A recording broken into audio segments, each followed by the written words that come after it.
George, pray. We got a full house.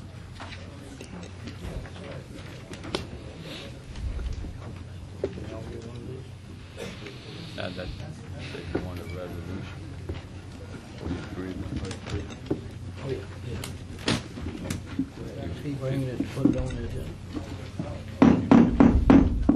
Call the Ascension Parish Council meeting of Thursday, July 20th to order. Mr. Valentine, would you please lead us in prayer? Yes, please. Father, we thank you for this day, Lord. We appreciate the rain, Father. We ask you to continue to bless us, Lord, in our endeavors to better our parish, Lord. We ask you to give us wisdom tonight. We also ask you, Lord, as we always do, to protect our men and women in uniform here and abroad, Father. We ask all these things in Jesus' name. Amen. Amen. Pledge Allegiance to the flag of the United States of America and to the republic for which it stands, one nation, under God, indivisible, with liberty and justice for all.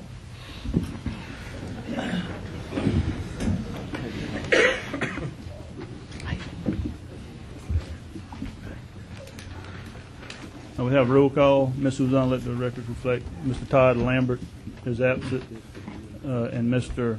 Martin McConnell is absent. Number 3, we got chair's addition. There's a question on a chair's addition. Mr. President, you got something that needs to be added to the agenda? Yes, sir. I was just talking to Ms. Fontenot and Mr. Rue. The transportation enhancement program through DOTD, some of the funds that are made available for sidewalk programs. It seems our application, which is being submitted, we failed to attach to it a resolution from the council, so we need to do that. This is the transportation enhancement grants. You remember about a year ago after the storm, the governor, I think, pulled the funding from these projects and directed it elsewhere, and now they're telling us they're going to relook at these projects. And so we had applied for funds, I think, along Highway 44, some of the state roads that are really pretty dangerous to walk along. And so we need to have a resolution from the council. Be it resolved that the Ascension Parish Council does hereby authorize Parish President Ronnie Hughes to sign and execute all documents pertaining to the grant application. So we ask that we Move to put it on the agenda, Chairman. You got a motion by Mrs. Valentine, second by Mr. Thompson to add agenda item. Is there any discussion? Is there any opposition? Having none, motion passes. We're going to put that as item C on the Transportation Committee. Agenda item number 10, we'll call that C. Mr. Chairman, Mr. Babin? there is an ordinance listed as an introduction of ordinance number 23. Secretary just called to my attention that those are actually some 7 separate ordinances. If those are going to be taken up, they need to be amended and added, each one added separately, or can be put at another meeting. But 23 is actually an amendment of 7, particularly subdivision regulations. Each one is drafted as a separate ordinance. Let's get a little clarification. This was in our packet that we got received earlier in the week. This is a new one as item number 23. All right. What has there been anything added, Ms. Suzanne?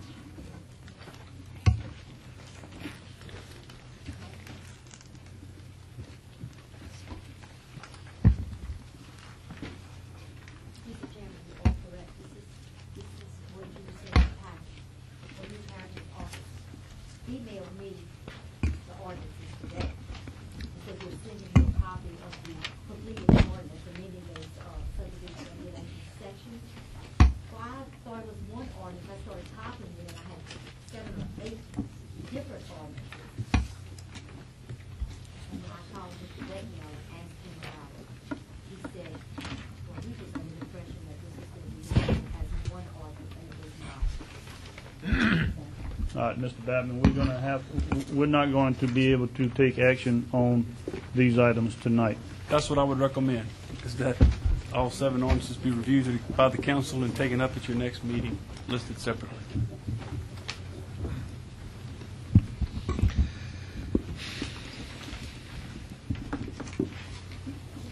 Mr. Chairman, you need a motion to pass on these, You can strike it from the agenda, Chairman. Yeah, I'm going to strike it. I'm going to strike agenda item number 23 from the agenda, and we will forward it to the next meeting. Mr. Chairman. Mr. Hillinsbeck. Right, I'd like to add an item to the agenda. Mr. Paul Keller, a grant writer for the parish, prepared a resolution for the council pertaining to Muddy Creek Bridge. I'd like that put on the agenda. Put that in the form of a motion. I'll second that, Mr. Chairman. Got a motion by Mr. Hillinsbeck, second by Mr. Dempsey Lambert to add agenda item authorizing Mr. Keller to move forward with application, a grant application. Is there any discussion? Question. Question, Mr. Thompson. Is that an emergency where this grant? No, doesn't matter, Mr. Thompson. It is a much delayed item, I'll say that. And it was just handed to me about 10 minutes ago, so. Is there any further discussion? Is there any opposition to the motion? Having none, motion passes. Thank you, Mr. Chairman. What item is that going to be? We're going to put that under the Transportation Committee report as D. Item D.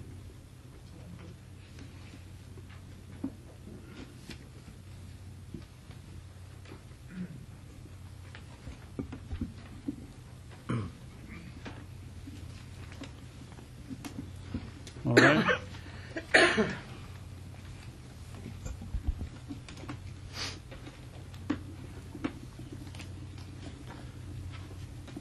Also, we're going to have to move agenda item number 7, which is the Utilities Committee report, because we have an agenda item that needs to be brought up prior to agenda number 7. So we're going to move agenda item number 7 as 13A. 13A.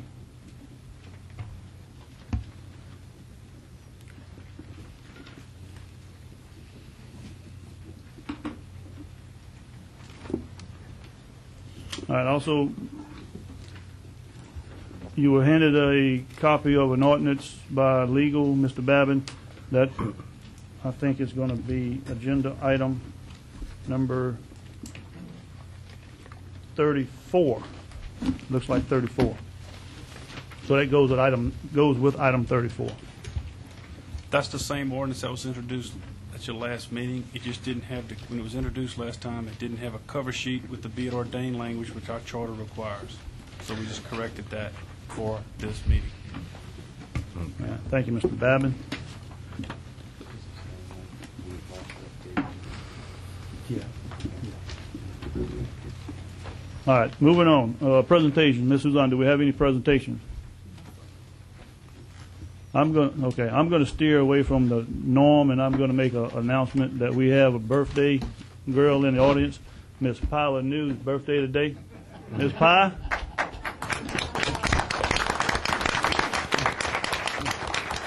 Happy birthday. 29. 21. Looking great for 21. All right, number 5, Parish President's report. Mr. President. Thank you, Mr. Chairman, and good evening, everyone. This is going to be very brief in this report.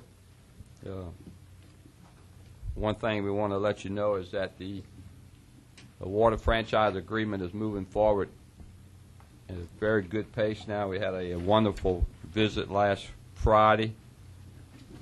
Councilwoman Fontenot and some other members of the team that's working with us on that. We went up and we had people from our fire districts as well meet with the Ascension Water Company in Baton Rouge at their facility, at their operational control room, and It was a very interesting presentation and demonstration.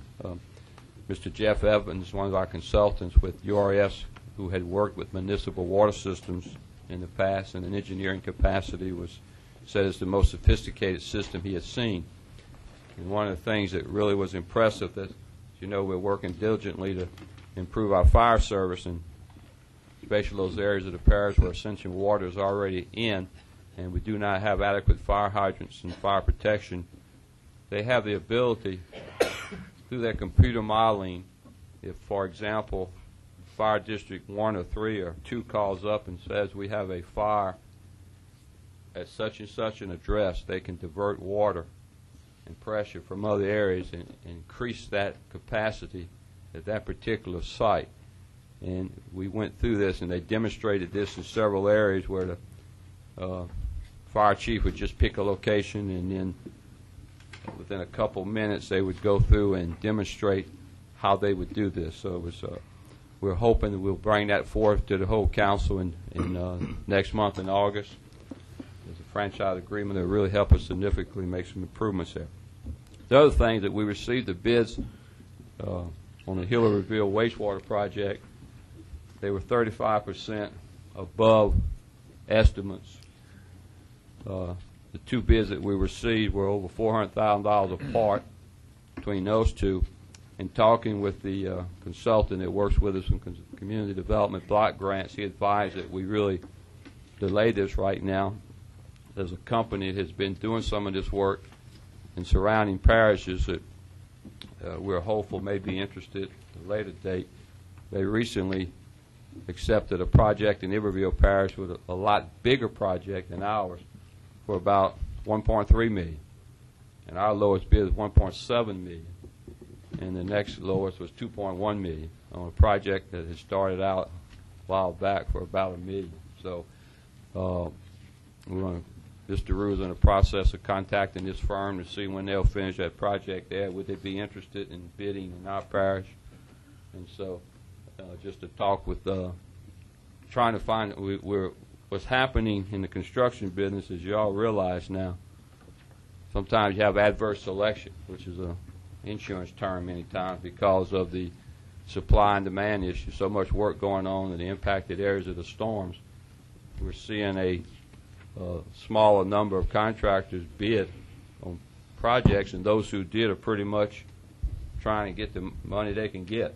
And cost of construction is going up, obviously, but we got to try to make sure we get the very best prices we can. So we're hoping that some other contractors in the future will have time and will be in a position to bid. So we're still working this. We'll let you know something in the next few days as far as if we do recommend we reject these bids and looking at the possibility of rebidding this. Now, on the other hand, prices could go up. Now, some of the contractors we've talked to and our consultant has indicated they think the prices have leveled off, but they will not go up anymore.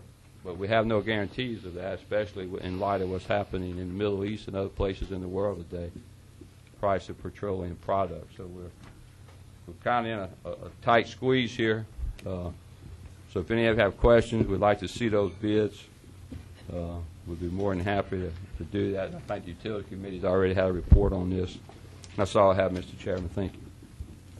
Anyone has any questions for the parish president? I do have one, Mr. President, in regards to the Hillary-Reveal sewer system coming in 35% over.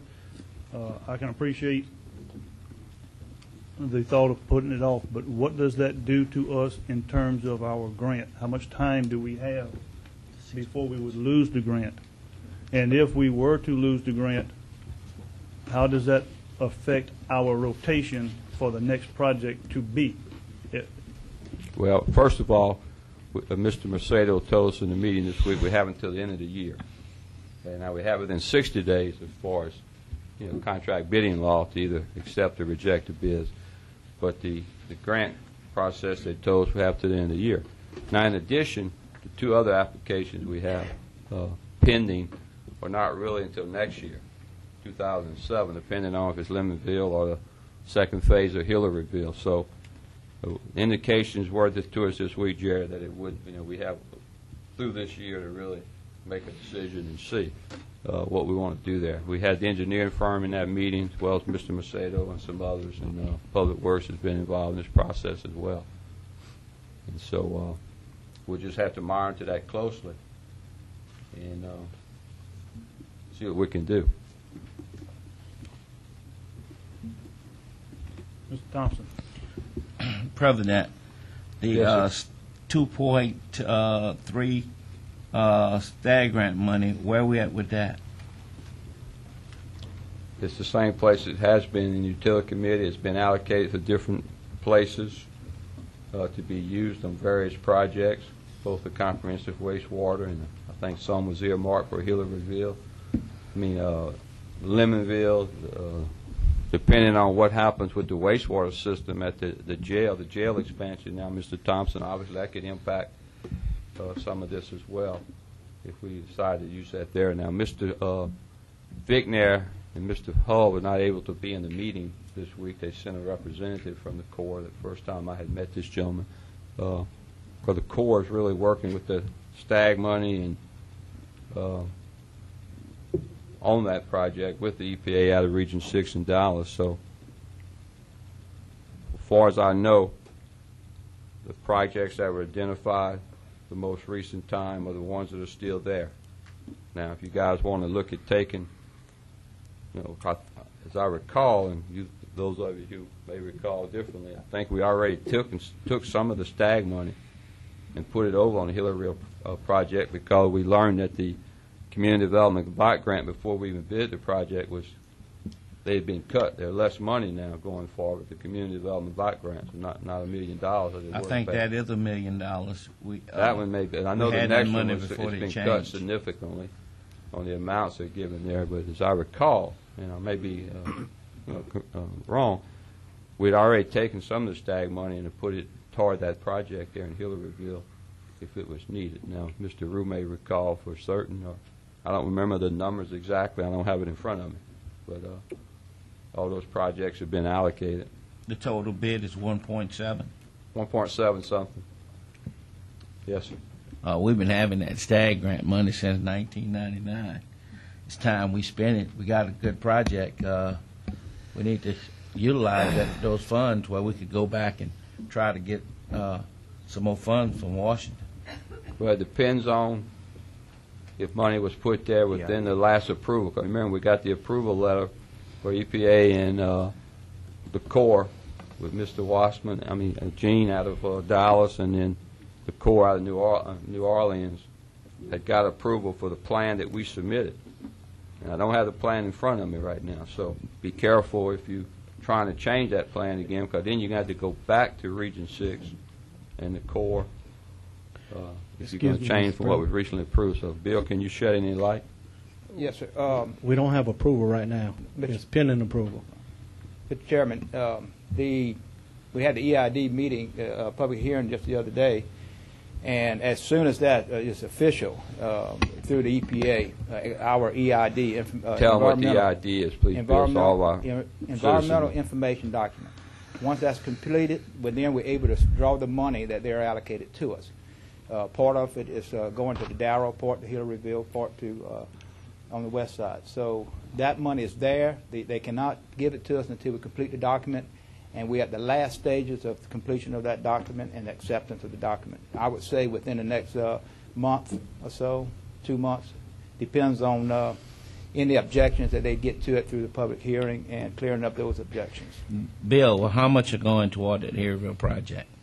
500,000, I think. I think we're going 600,000 and 500,000 from STAG. So we got we short 250,000. If we taking we're getting $1 million STAG and 500. That's Well, grant. I'm sorry, LCDBG. That's $1 million. I don't know. I think they reduced it. It's 1.1 million. I thought they reduced it to 700,000, 650,000, And 700,000. the report in the utilities the other night was 550,000 shy. Right. For the whole grant. In addition to this, I need to say that through the grants department, we are negotiating with USDA too to get money that we can supplement some of our sewer treatment plans projects, and we're working to get money through USDA again to supplement the shortfall. So hopefully we'll have 3 federal agencies participating in helping us build Hillaryville and on the west side. West side project. When we applied for Harryville, it was $1 million, and that was before they did all the cutting. Mm-hmm. Yes, sir. And one thing to point out to you, Mr. Thompson, is that environmental information document is a very critical part of our whole comprehensive wastewater plan. It's not just an environmental report for this project only. It's also tying into the whole comprehensive plan we're trying to implement in the parish. And without that document and those public hearings and the approval process, we could not move forward on these wastewater projects. So that's a very critical thing. That's one reason it's taken a little longer. But that all the public hearings has been completed now, right, Bill? Yes, sir. Mr. Shakespeare, you had something?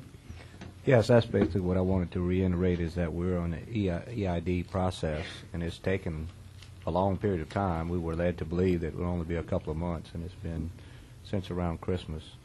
And but it's in the last stages. I mean, they're talking within a month, so hopefully we can get this behind us. But there's nothing that anyone can do until this whole drawn-out process goes from beginning to end.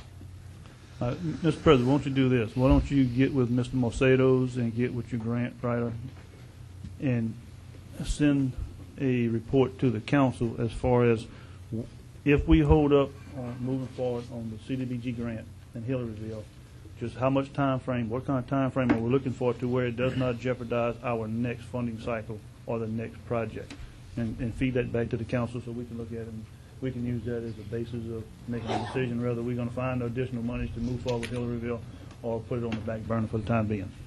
No problem. All right. Any further questions for the parish? First. Number 6, consent agenda adopted June 15, 2006, minutes of the regular meeting. Do I hear a motion? Motion. Got a motion by Mr. Thompson, second by Mr. Dempsey Lambert. Is there any questions? Is there any opposition? Having none, motion passes. Number 8, Personnel Committee. Mr. Valentine. Thank you, Chairman Savoy. 8A is the appointment of the Planning and Zoning Commission. We had 3 very good interviews, and the Personnel Committee is recommending Ms. Sherry F. Silman for the spot on the Planning and Zoning Commission. Second. Motion by Mr. Byrig, second by Ms. Fontenot to accept the recommendation from the Personnel Committee. Oh, Mr. Hillenbeck, I'm sorry. Is there any question? Is there any opposition? Having none, motion passes. 8B is a reappointment to the Mental Health Board, and we would recommend reappointment of Ms. Italia Gautreaux. So moved, Mr. Chairman. Motion by Mr. Byrig, second by Mr. Shakespeare. Is there any question? Is there any opposition? Having none, motion passes. Yeah, that's all, Chairman Savoy. Thank you, Mr. Valentine. Ms. Fontenot. I just wanted to say that we did have 3 excellent people for the planning and zoning, and we have some openings on the Board of Adjustments that we haven't had anybody apply for. So just want to put that out there, that we do need good people to reapply if necessary and new people to apply. Number 9, Recreation Committee. No one's here. Mr. Chairman, Mr. Lambert asked me to announce that the meeting will be Tuesday the 25th at 6 p.m. All right. Thank you. I was going to say the same thing, Mr. Chairman. Number 10, Transportation Committee. Ms. Fontenot. Thank you, Councilman Savoy. We've got the Master Transportation Plan tonight on the agenda for discussion. This was supposed to be on the last council agenda, and somehow it didn't get put on. But we had moved it forward under the impression that we were going forward with the 1/2 cent sales tax, and then learned that the 1/2 cent sales tax had been pulled. So we didn't know what we were going to do. We had worked hard on this transportation plan. So we discussed it in committee and decided that we would bring it forward to the council for discussion to see where we would go with the information we have, what direction we will go into, or in other words, what's Plan B. So, gentlemen, I'll leave that to you tonight. If you have some suggestions, or if you want to talk about the plans, it is in our packet. Mr. Chairman. Mr. Shea Snyder. One of the things that we are tasked to do from subdivision regulations to zoning to different things is that we are supposed to have a master transportation plan ongoing, just as with the parish. And this is something that has been worked on by some experts and all of the councilmen and women. And I think it's at the point that we can adopt this regardless of whether we go to the people with any type of sales tax increase or any type of fees, as long as we adopt this as our master transportation plan and we know what direction we're headed. And then if we have any type of funding mechanisms, we can already have a document that we're using. So I would just like to see us, after we have enough discussion, to move forward and then just adopt this plan as part of the parish's master transportation plan. Mr. Valentine. I was looking at the master transportation plan in our packet. There's a couple of questions I have. Maybe Mr. Israel can answer them for me. Mr. Israel, the 73 to LA 30 to the East Baton Rouge Parish line, it's in red.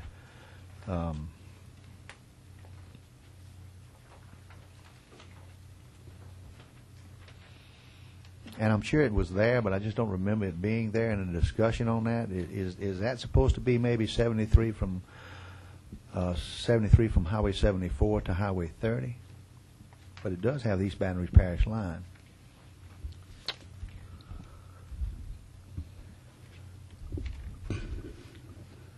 Excuse me, I'm looking at my notes from past.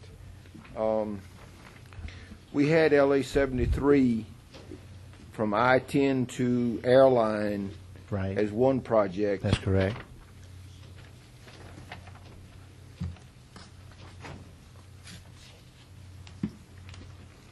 Mr. Chairman, can I comment? Mr. Hillersbeck. On this subject? I agree with Mr. Valentine. I don't remember starting it at LA 30. However, I did ask for us to take 73 also from Airline Highway north to East Baton Rouge Parish line. But at this point, I think I want to change that and take it north to Highway 427 and stop it at that point, where state is doing some improvements now. Let's not get confusing, okay? I think, if I may, Mr. Chairman, try to clarify something.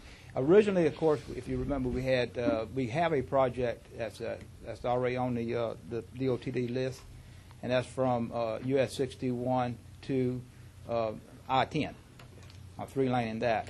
Also, as part of that same project, extension of that project is from 74 to LA 30. And I think it came up at one of the meetings during the transportation hearings. It was suggested, I think, by Mr. Hillensbeck to continue 73 all the way to the EBR line. So when they made this up, instead of putting it in 3 sections, they just put it in one time all the way from the EBR line all the way to LA 30. But it's actually in 3 main sections that was suggested. Okay, let's not get confused, Bill, okay? Mr. Hildenbeck asked to put the section from LA 42 on 73 to the East Baton Rouge Parish line. Right. The way this reads, this says that we're going to widen Highway 30 from 73 to the East Baton Rouge Parish line. No, Highway 73. No, Highway 73. I'm sorry, excuse me, 73. Begin at LA 30 to the East Baton Rouge Parish line. That's right. That's all of 73, all the way from 30 to the EBR line. Okay, so is that So that is inclusive now? This is 22.5 million? That's inclusive? That's where I was coming That's from. right. Okay.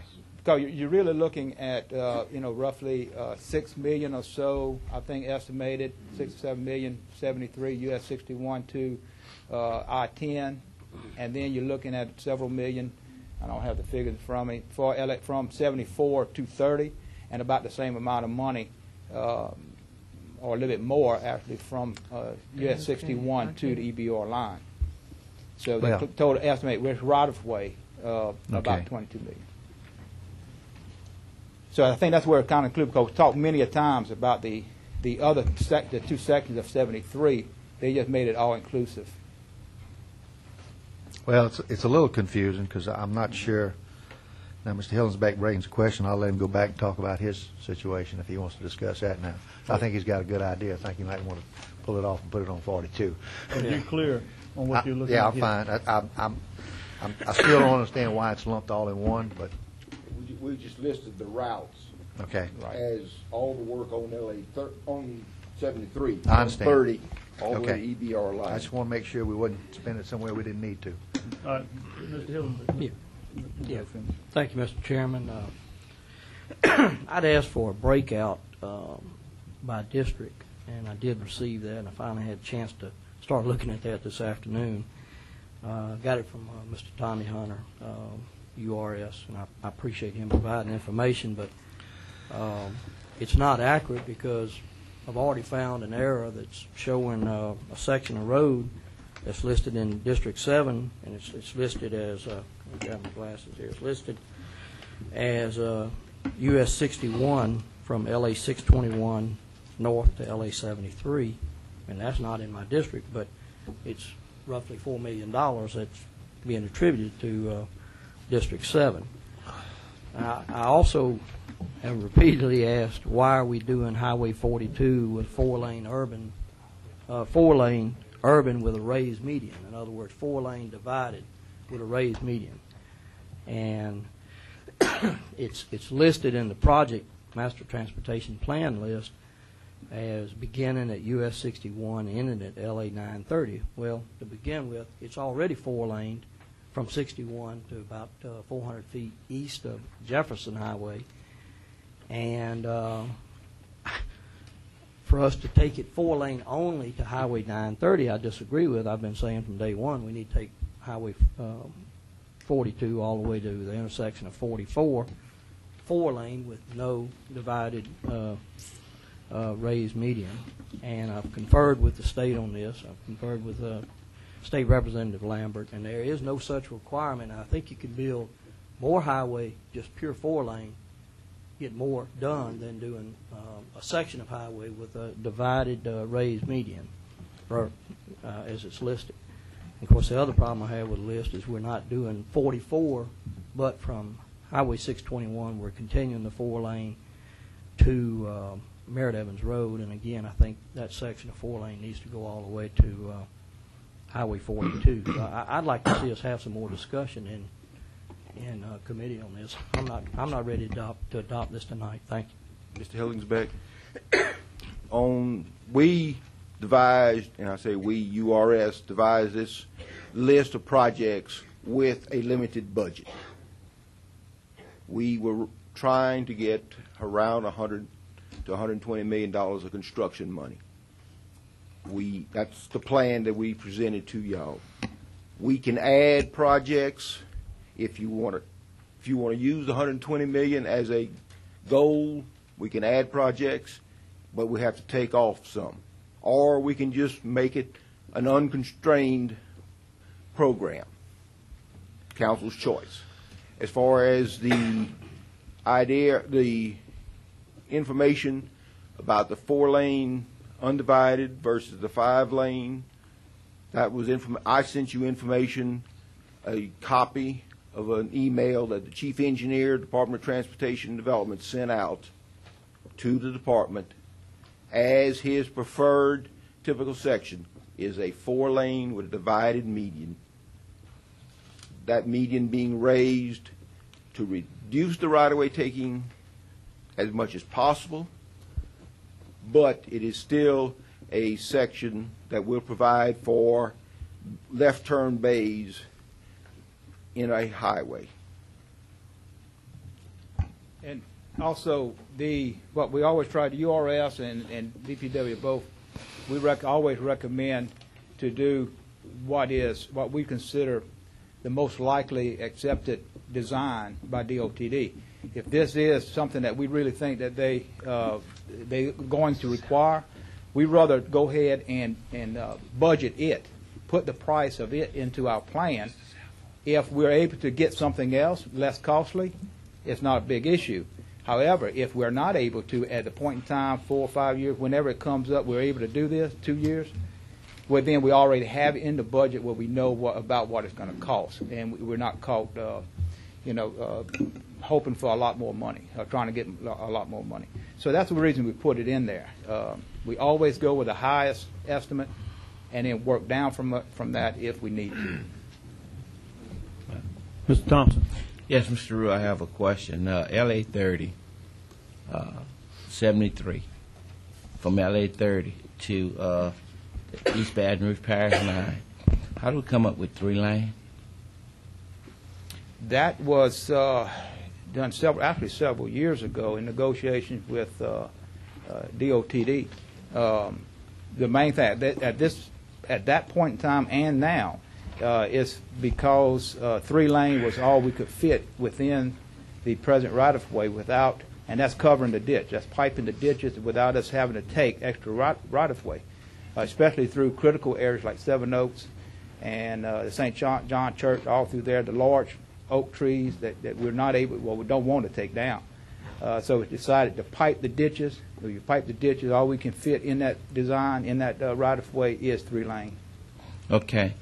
Have anybody ever thought about 4 laning from the interstate to LA 30 because of all the traffic going to the plants? It was looked at, and actually the 3 lane is a substantial improvement, will be a substantial improvement in that portion of the highway. 4 laning at this point in time wouldn't benefit a whole lot through there. And they checked it, the DOTD's checked it, and we agree with their evaluation. I'm just thinking about all the growth on Highway 73 and the traffic.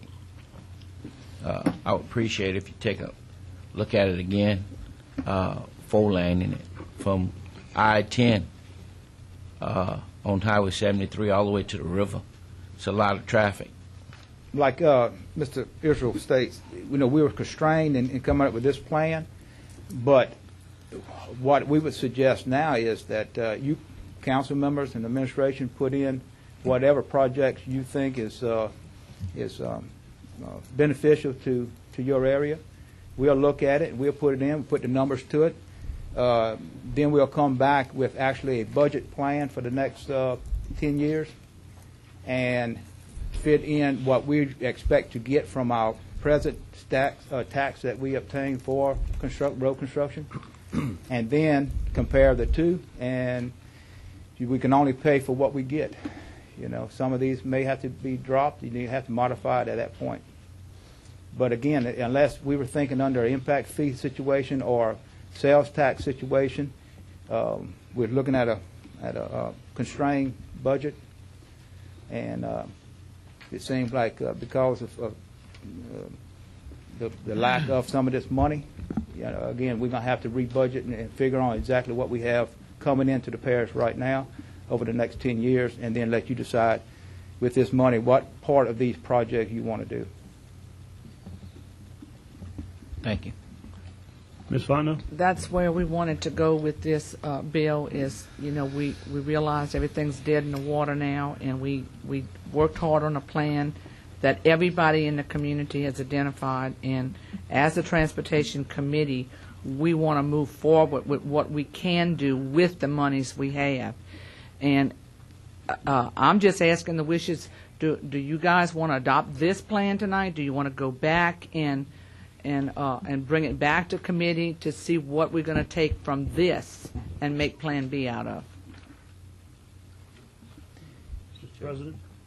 Let me interject 2 or 3 thoughts here, guys, just to remind us all. First of all, the Secretary of the Department of Transportation Development has been in our parish twice this week, Mr. Bradbury himself.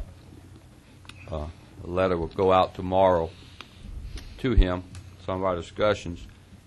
You're going to get from him and from the department. Mr. Israel has been telling us, and I'm not sure if we all believed it, that in 2010 the state DOTD would not have the necessary matching monies to match federal highway dollars. This week, Mr. Bradbury's presentation in our community was even more dire than that. The year is 2009. And so he is sending me a copy of that presentation so you can look at it in your Transportation Committee meeting. So I want you to be aware of that. And letters just thanking him, a letter going to the governor as well as our state legislators basically saying these are state roads. The level of service is not acceptable to the citizens of Ascension. Would you please take care of your responsibilities? Now, and I've already talked to John about this. He gets them all the time. But when you see his presentation, you're going to see that the state, the 16-cent gasoline tax buying power, 16 cents per gallon, has been going down each year, and it has not been increased.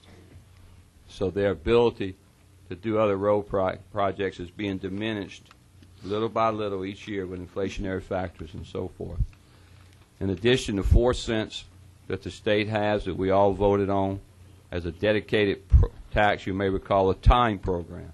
There are no projects in our parish or East Baton Rouge Parish or Livingston, the fastest growing areas of the state, in that time program. I think the closest to us is the St. Francisville Bridge, which is about $400 million, which has taken a lot of that money.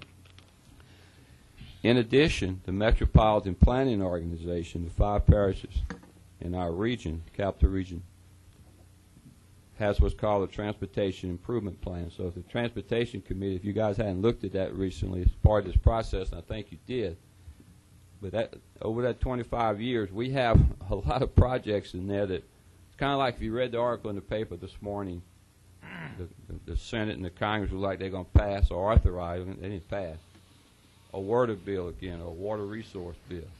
Now, if you look at that carefully, you see they authorize $2-point-something billion for Louisiana. But if you read the article, you understand that they didn't appropriate the money.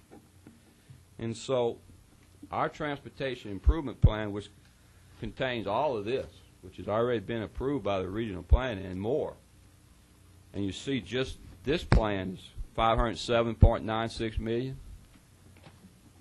With the increase in sales tax, and our citizens see we may surpass 2001 this year, our citizens may say, well, we got all kind of money. So even with the increases taking place right now in sales and use tax district number 2, which only 2/3 of the half-cent goes to our roads, that's going to bring, if it brings in what 2001 did, which was about $5.8 million,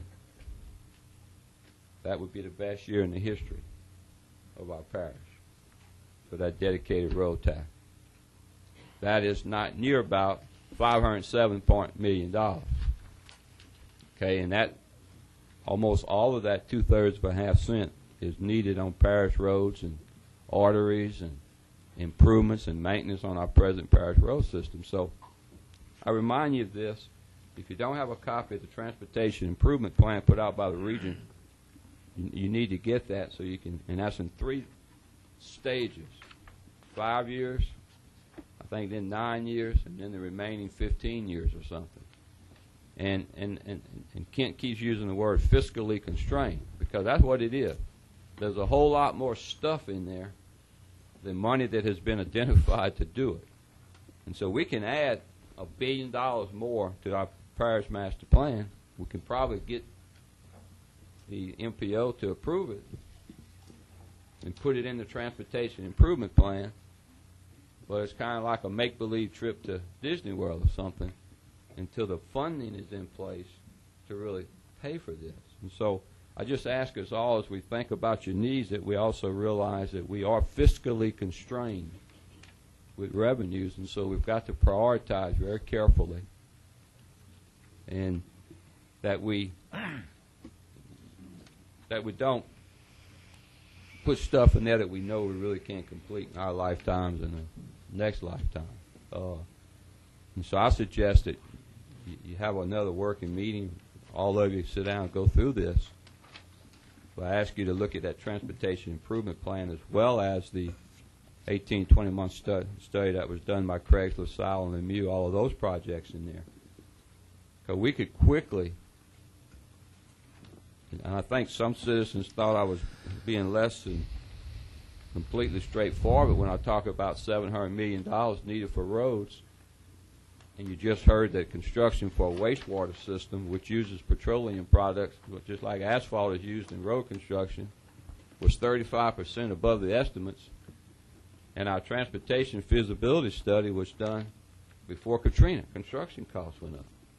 So if our road projects go up 35%, you can take that $700 million and add a whole lot more to it. So I just ask that we be careful and that we just keep adding stuff, that we get a plan, we need to adopt it, we need to present it to the Transportation Improvement, the MPO, put it in the Transportation Improvement Plan, which is a 25-year plan, and prioritize those projects for the first 5 years that we realistically think we can do based on anticipated revenue. And you have the commitment from the administration that as much as the excess dollars coming into the undedicated 1-cent tax and the dedicated parish road tax that we don't need for parish roads and other things, we will put into this construction program. Thank you, Mr. Chairman.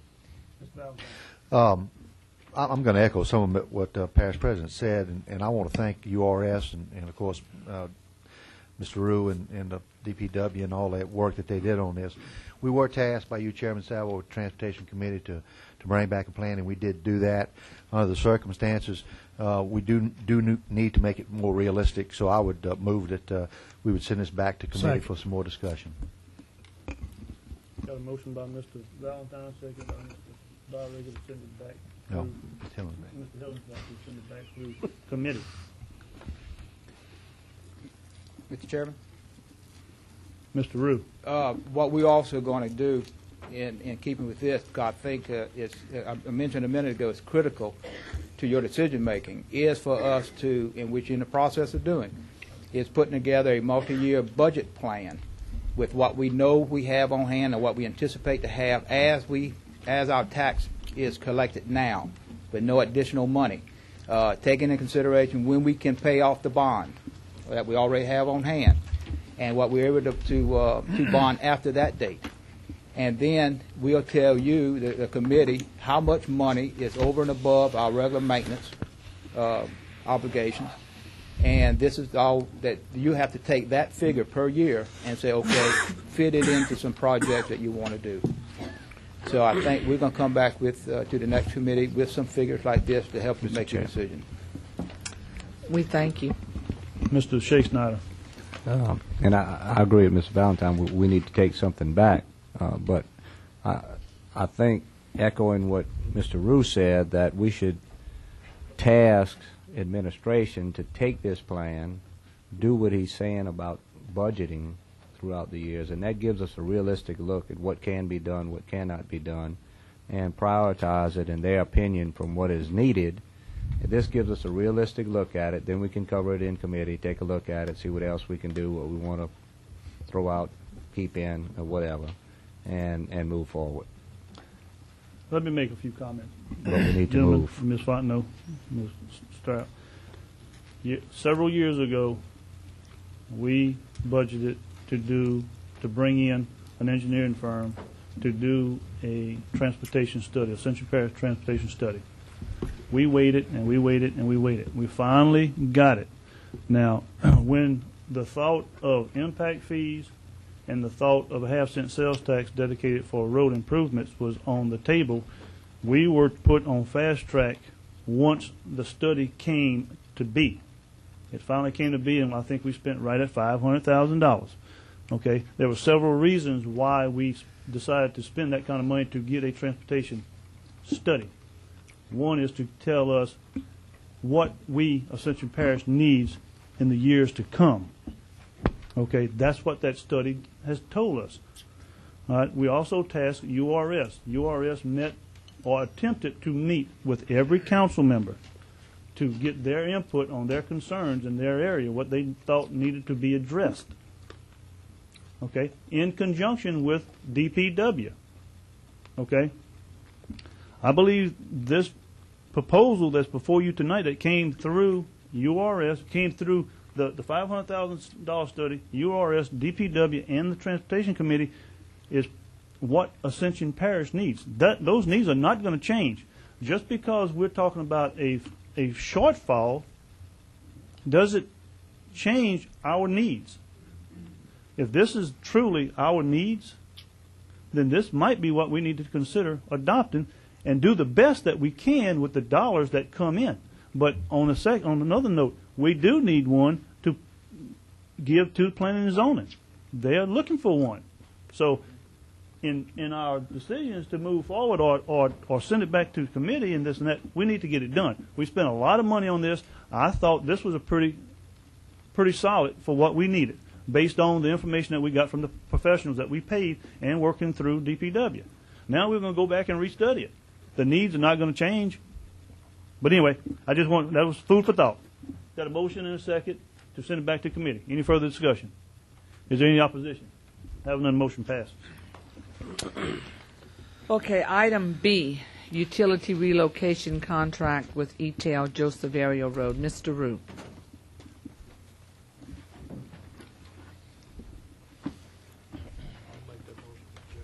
Chairman, members of council, Mr. President. This is for the relocation services of ETEL on Joseph Area Road. It's already been through legal and been through the Transportation Committee. So moved. You got a motion by Mr. Dempsey Lambert, second by Mr. Byrigger. Is there any discussion? For the record, I just want to say, because finance always like for the figures to be read, our participation will be 52%, $98,595.77 of the total amount of $189,607.25.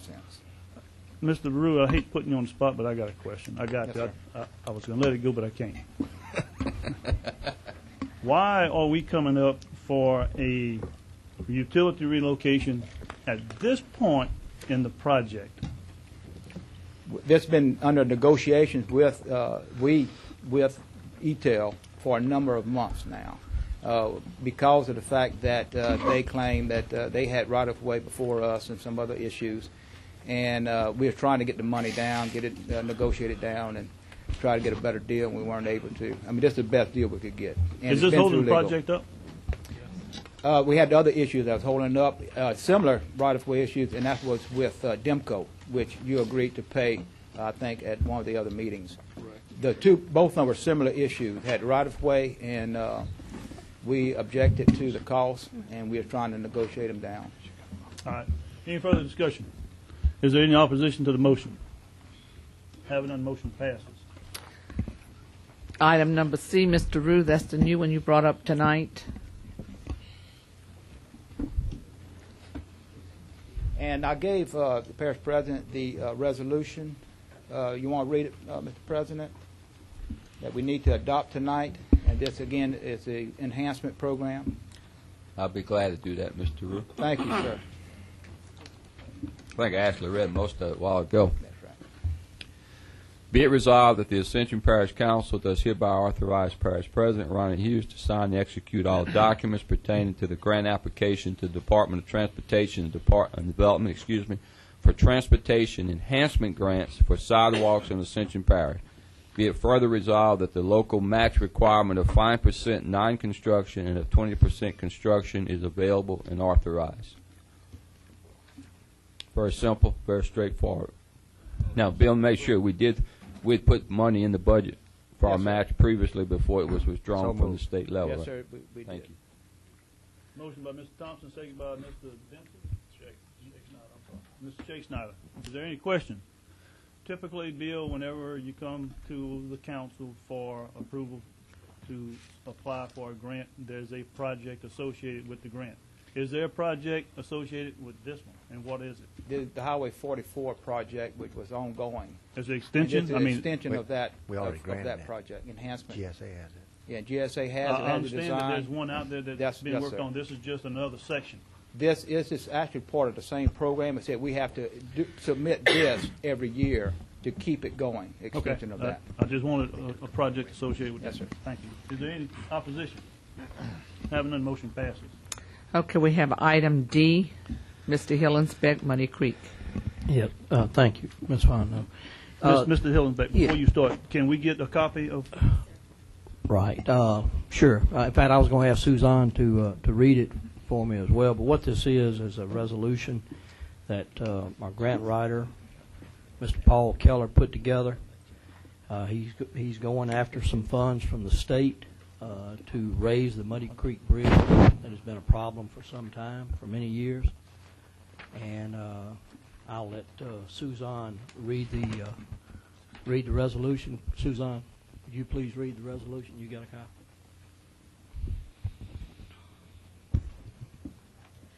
A resolution authorizing the Ascension Parish President to prepare and submit a pre-application to the statewide flood control program for assistance in the implementation of a project for the purpose of reducing existing flood damages, providing for the necessary documentation of said flood damages, and providing for other related matters in connection therewith.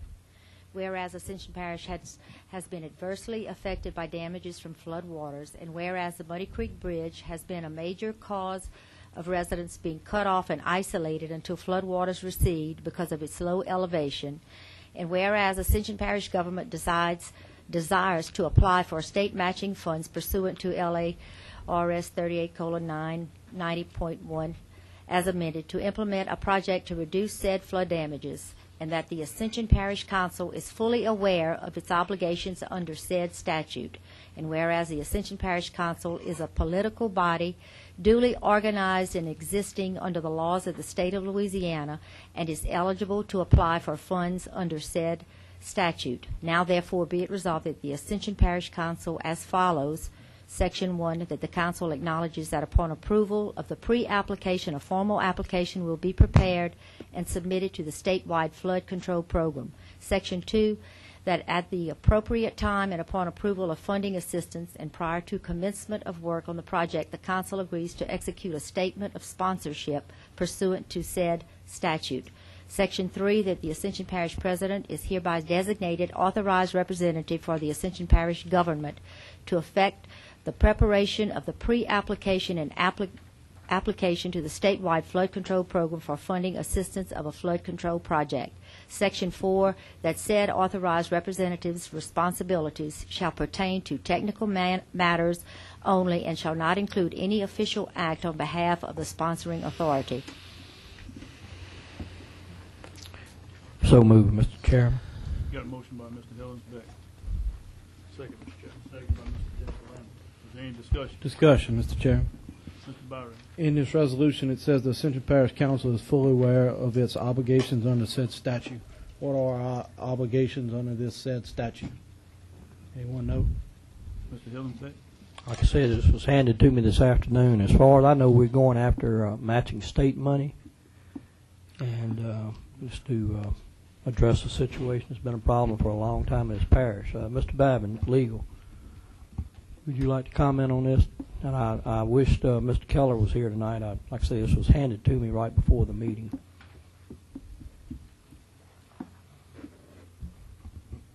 I know in the past the obligation. Section of revised statute, but I'll have to look it up. Give y'all an opinion on it if you would ask. In the past, under the FEMA grant, the parish's obligation was 25% match. In other words, in the past, when it was a $1.6 million project, in this council or drainage board, and then it went to transportation, it's kind of been back and forth and all around.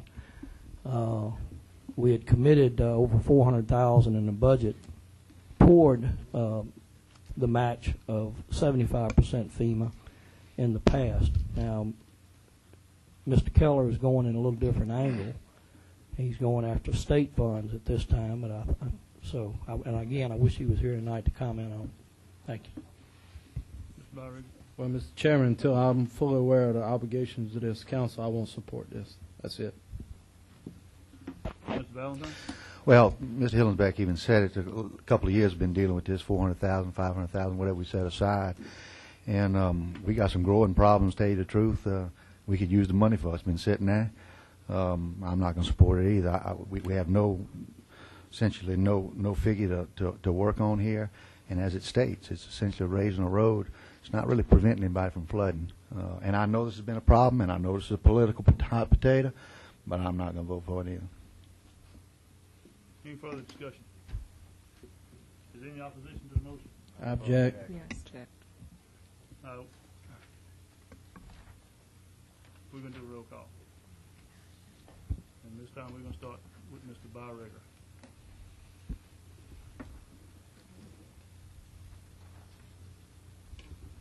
Mr. Chairman, did you say for me to Start start this way. Okay. Please. Councilman Byriga, No, ma'am. Councilman Valentine, No, ma'am. Councilman Hillensbeck, Yes. Councilman Dempsey Lambert, Yes. Councilwoman Fontenot, No. Councilman Adrian Thompson, No. Councilman Shake Snyder, No. and Councilwoman Stroud. No. Motion fails. Okay, moving right along. The Transportation Committee is hosting a special meeting Monday, July the 24th, 2006, 5 p.m. in this building to deal with the Barrier Construction Company change order. We will also meet at 5 p.m.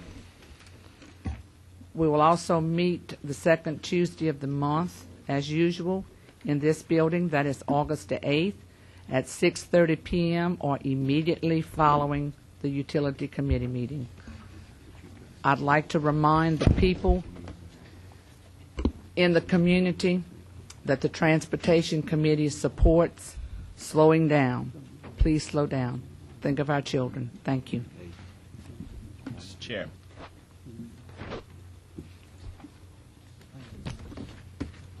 Mr. Thompson? Ms. Fontenot, you mentioned a problem with the barrier change order. What's that about?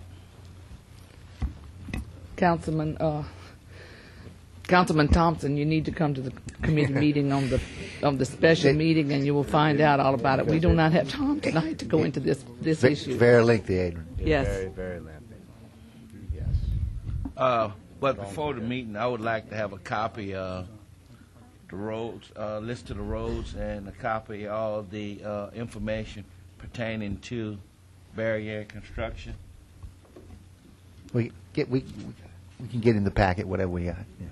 Thank you. Yes, sir. I'm sure that DPW, Mr. Rue, you can supply that to Mr. Thompson. We'd appreciate it. Thank you. Anybody else needing the same information? Mr. Chair. The Transportation Committee has it already. Anybody else needing it? Yes. See Mr. Rue. Mr. Rule. Thank you. Mr. Chairman. Mr. Shake Snyder? Real quickly, a point of order. We had mentioned about the $500,000 transportation study. Just make sure it's known that MPO paid for that. Ascension Parish did not pay for that. It was MPO in the Baton Rouge area. It was for Ascension Parish, but we didn't put the money up for it. Taxpayers put that money up. I understand. It didn't come from from our budget. I understand. That's all you have, Ms. Fontenot? That's it. Thank you. Mr. Chairman, before we move on, I have one question. Is there going to be an estimated completion date for that plan when it goes back to come back before us? I'm not going to set a date, but I'm hoping that the committee will, and the administration and the powers to be and the experts to be will come together as quickly as possible so it will get back to us as quickly as possible so that we can act on it.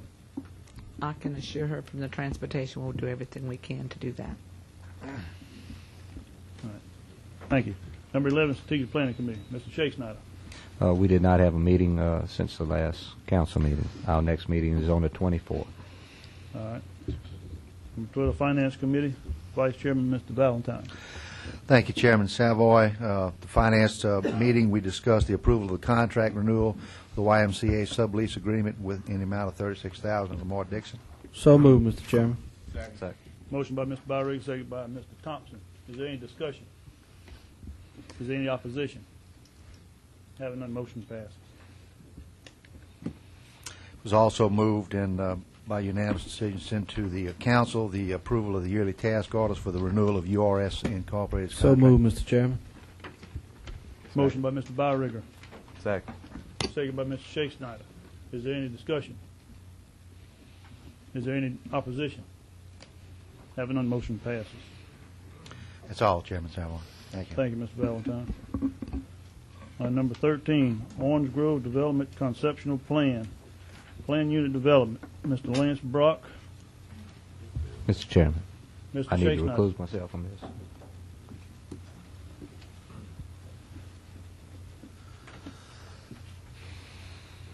I'm representing Mr. Brock tonight, Mr. Chairman. This is for review on. You have it in your packet, and that's the only reason it's on here, to get this into your hands so you can review it. This came from the Planning Commission of July 12th. Mr. Chairman, Mr. Byrig. on our agenda, it says recommendations. Are we supposed to accept or deny planning and zoning's recommendation, or is it actually a review? I was under the impression that it was an accept or deny. Mr. Babin? It's only a presentation to you. Under our ordinances, it has to be delivered to you at a meeting, so they are delivering the document to you for your review. It is not acted upon at its first delivery. But the way our ordinance is written, they must deliver it to you in this format. Okay. Shall we take action or just nothing? It's for review only. Correct. All right, now, we'll go to 13A, which is Utilities Committee. And it appears that we may not be taking any action on any of these either, since we have just been received in public for review. Mr. Babin? You can take the actual application for the approval of the development is a separate issue. We put it afterwards so you would have some idea what they're talking about. Forming this development district, you can act on that tonight. There's no requirement that you don't. The only reason we suggested it be put after that, so one kind of goes with the other. One's a planning and zoning action. The other one is an action creating a development district by this council. It's like forming a board, another quasi-political subdivision, if you will. So you may take action on those items under 7. All right.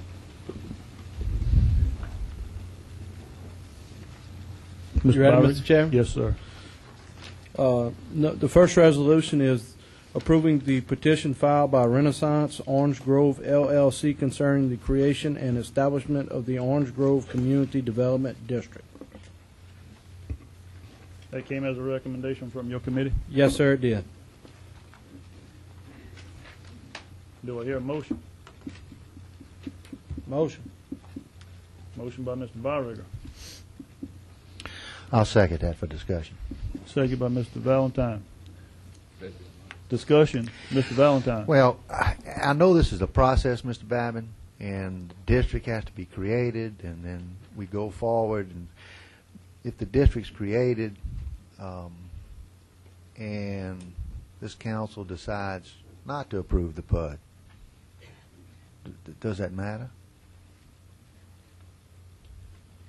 And the reason why I'm asking that, there have been some questions and some discussion amongst council members. Naturally, we have talked about PUDs, and they went through the discussion of PUDs. But this one is a little different from the slight time I've looked at over the way it's laid out, as far as being in a conservation area, having 50 or so more houses than if we change it to medium intensity. A lot of green space, but then there's a lot of residents there in a conservation area. So I want to be careful if I'm approve a PUD, that we approve it, the way it should be. And I know that's why we have PUD, so that we can hold the developer to exactly what he says he's going to do. And that's something that this council and the planning and zoning has asked. I guess my question is, can we go forward with the district, and does that hinder or do anything as far as our position with the development district? Mr. Valentine, Jim Ryan with Governmental Consultants. Mr. Pat Beecham with McGlinchey Stafford. Mr. Beecham is district counsel for the developer. The two processes of the PUD and the Community Development District are completely separate processes. The Community Development District is a financing mechanism for the infrastructure associated with the development. It's really independent of the PUD. From a legal point of view, whether y'all create the PUD or not, totally independent from whether or not y'all create the district. It would be a question, I think, to the developer maybe, and I believe the answer would probably be no, that if they did not create the PUD, they would not move forward with the district as well. Okay. I just, I want the process to move forward, but I don't want to do something that would make it assured that something else would go through. And this is absolutely not. This would not commit you to do a PUD in any way, shape, form, or fashion. And this is a 45-day approval process. Okay. We will have to come back to you at your next meeting, 45 days from tonight, for final approval of the ordinance to create the district. The PUD falls through, the developer decides not to do it. The district is simply dissolved. That's the way it was explained to us at the Utilities Committee, and I just want to make sure that all the council people around here, councilmen, understand the process. All right. I've got a gentleman who would like to speak on this issue, Mr. Benny Johnson. Mr. Chairman, Benny Johnson, Chairman of Fire District 1 Board. Just something to for the council's information. We have been in contact with Property Insurance, who does a rating for the parish. Something new that we're having to deal with, which will be coming up in the near future as far as a fire rating is concerned.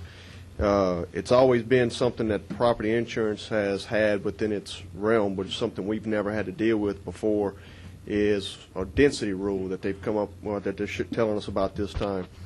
They basically pick an area, and 1.5 road miles from that area that they pick is required a fire station if 20% of the area within inside that 1.5 radius is developed. To kind of give you an example, the reason I'm bringing this to your attention tonight is a subdivision of this size is basically going to require us to have a fire station, either in it or near it, depending on how far the roads are with it. To give you an example, we are currently under negotiation for some property about a half mile south of Pelican Point on Highway 44 for a new station. If we put a station there, the back end of Pelican Point will not be covered by that station because of the size of that subdivision within Property Insurance.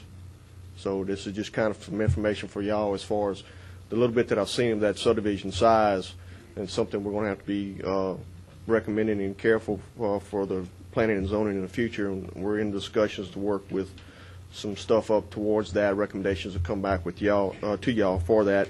Is some of these subdivisions, those sizes, are going to require us to put a station either in them or somewhere near them. The bigger they get.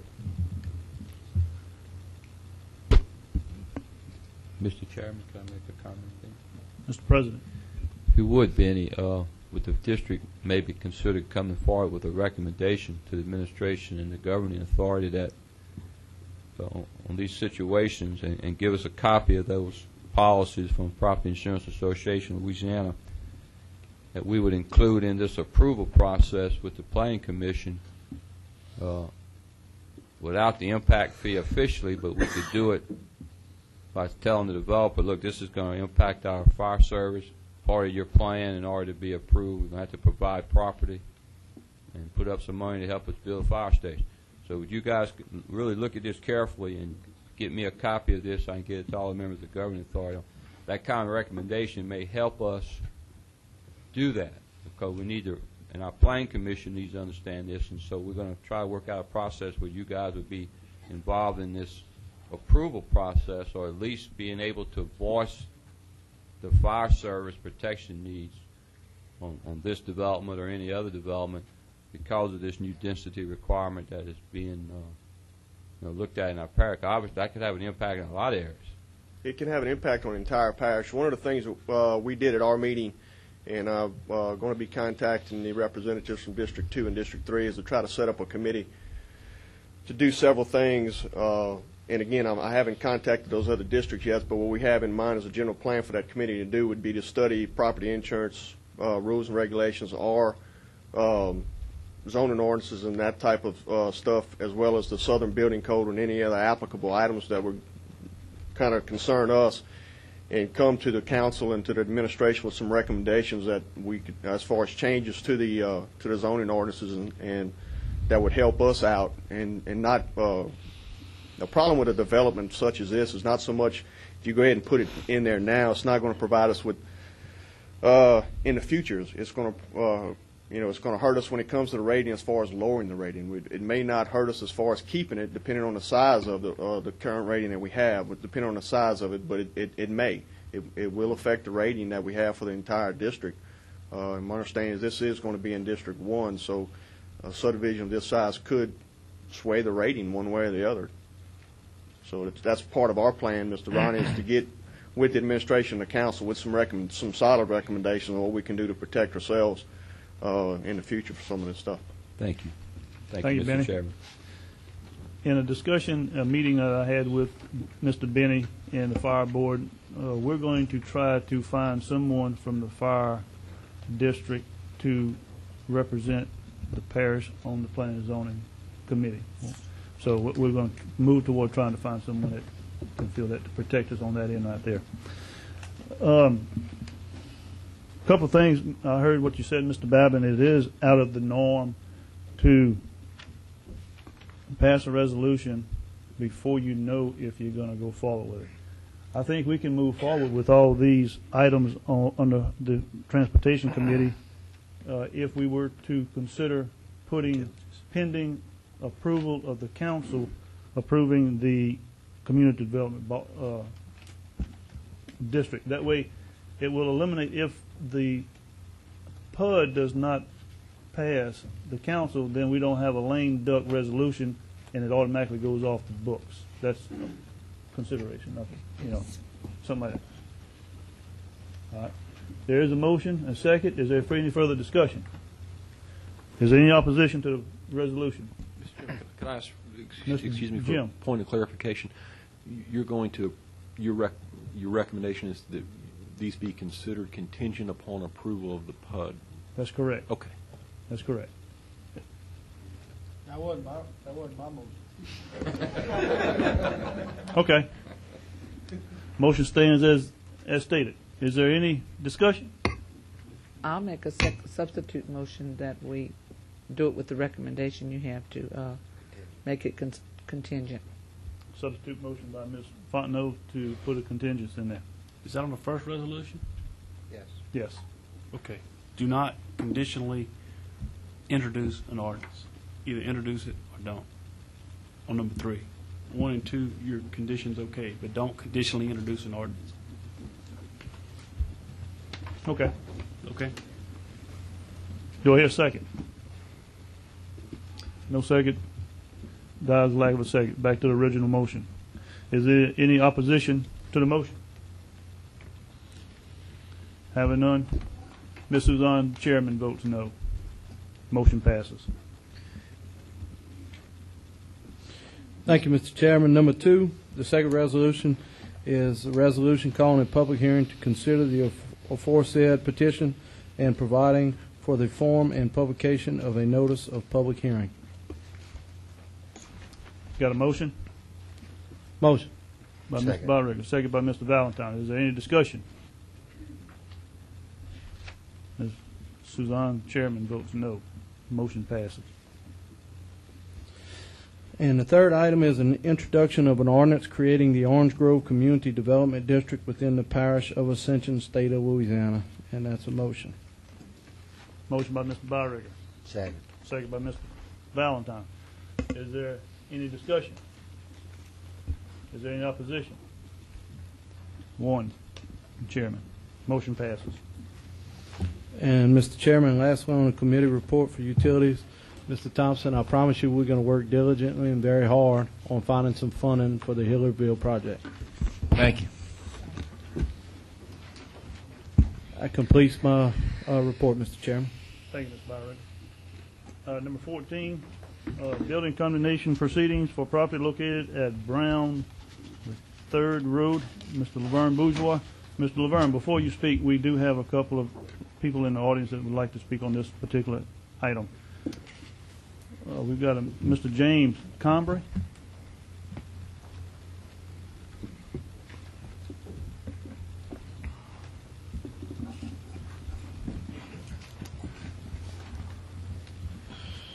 Yes, I am the co-signer for the property. I paid for this property. And this letter stating that the deterioration of the building, I've been under the building, I've been in the attic, I've been through it, and a lot of this I very much disagree with. I've been a carpenter for 35 years. I've run work for Bouquet LeBlanc, major general contractor, and I'm very capable of evaluating the structural integrity of a house. Yeah, get closer to the mic, please. Now, they're stating here that roofing being 65% deteriorated. That roof is not that much deteriorated. This roof does not leak. It is a tongue and groove, heart pine, subsurface on the roof. The floor is the same thing. A lot of the walls the same thing. Rafters 40% deteriorated. This is not true. This house is very sound in itself. What looks bad about it is the redwood bevel siding, which, untaken care of, will look bad without paint. Or outside walls, 70% deteriorated. This is not true. Floor joists, seals, all of this is in good shape. No termite damage. And as far as cleaning up the property, the Katrina trees that are down on it, I will take care of all this. But at this time, I am 7 days a week on the Heidelberg Capitol House Hotel. I run work, and I will be this way till 1st of September when this job finishes.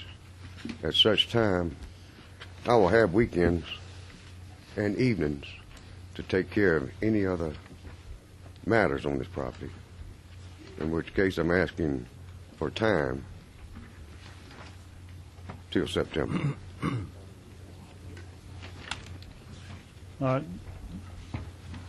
Your consideration is noted. All right, thank you.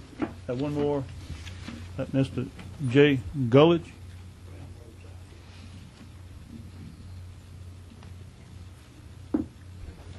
How you doing, sir? Yes, sir. This property's been in bad shape for a long, long time now. We've asked the parish to come out there and do something with it. There's trees down from Katrina.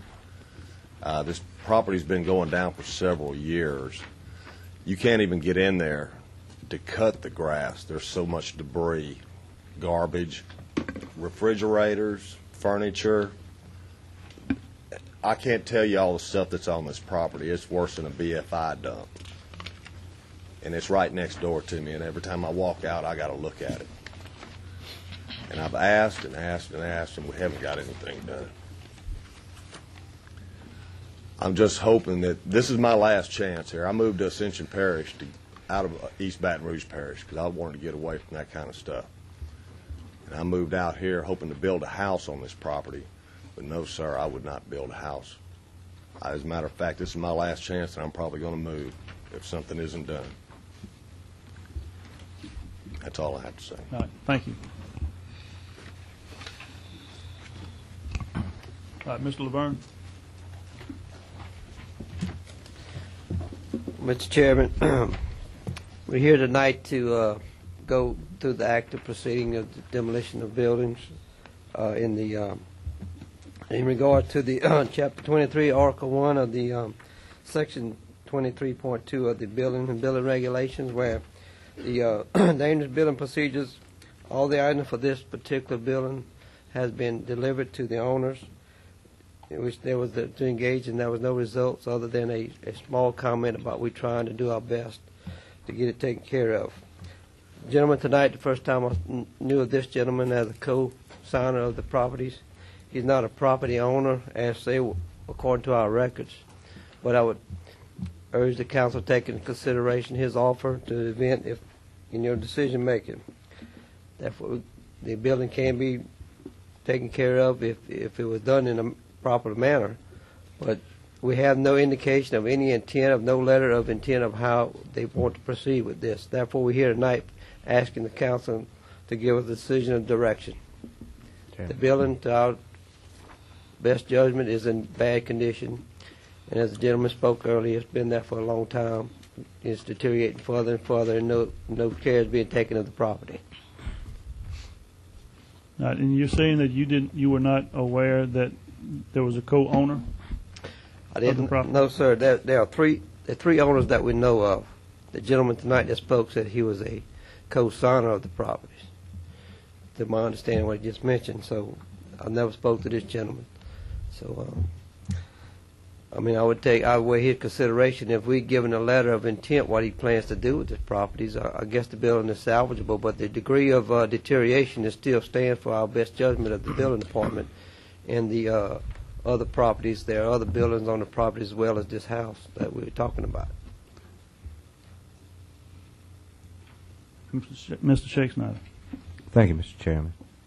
I don't think you'll get anyone in Ascension Parish more congenial to the preserving and restoration of old buildings than myself. However, in this particular case, this is not something that is gone because of someone working. The whole property is in disarray. It's pretty obvious that nothing has been done for a very long period of time. It's pretty obvious that general maintenance can be done very easily and simply on a weekend, or if someone that has owned this property, I think it's your responsibility, if you are working, that you hire somebody to do it. This could have been done since the notice of the proceedings had gone out in a very short period of time. Therefore, because it has not been done, I see no reason to believe that someone will come up and do it in the future. Therefore, I think because of all of those situations that we move forward with recommendations of DPW, and he has an option, as they say here, to within 10 days to repair or demolish the building, clean up the premises, and remove the vegetation. I think that's very fair. And I make that as a motion. Second. Got a motion by Mr. Shakespeare, second by Mr. Valentine. Discussion. Mr. Comment. Hillsbeck. All right. Thank you, Mr. Chairman. This is my area. I've been buying. The house is in my area, my district. I've been buying. It is certainly an eyesore. It's a hazard for rodents and snakes. It's a dilapidated house. In fact, I feel. Do you have the picture of the? Yes. You could put under the scope to show the public what we're moving forward with. If you could show a couple of pictures, Laverne, I'd appreciate it. And this didn't get in this condition overnight. This has been like this for a very long time, and I think it's very unfair to the residents in that subdivision that this is what they got to see. And I would disagree with Mr. Cambry with his comments about the condition of the building. It's a hazard to the rest of the neighborhood. Thank you. Any further discussion? Is there any opposition to the motion? Having none, motion passes. Number 15, Ms. Fontenot, passing on? Yes. We're passing on number 15. Number 16, update on road widening project. Mr. Kent Israel.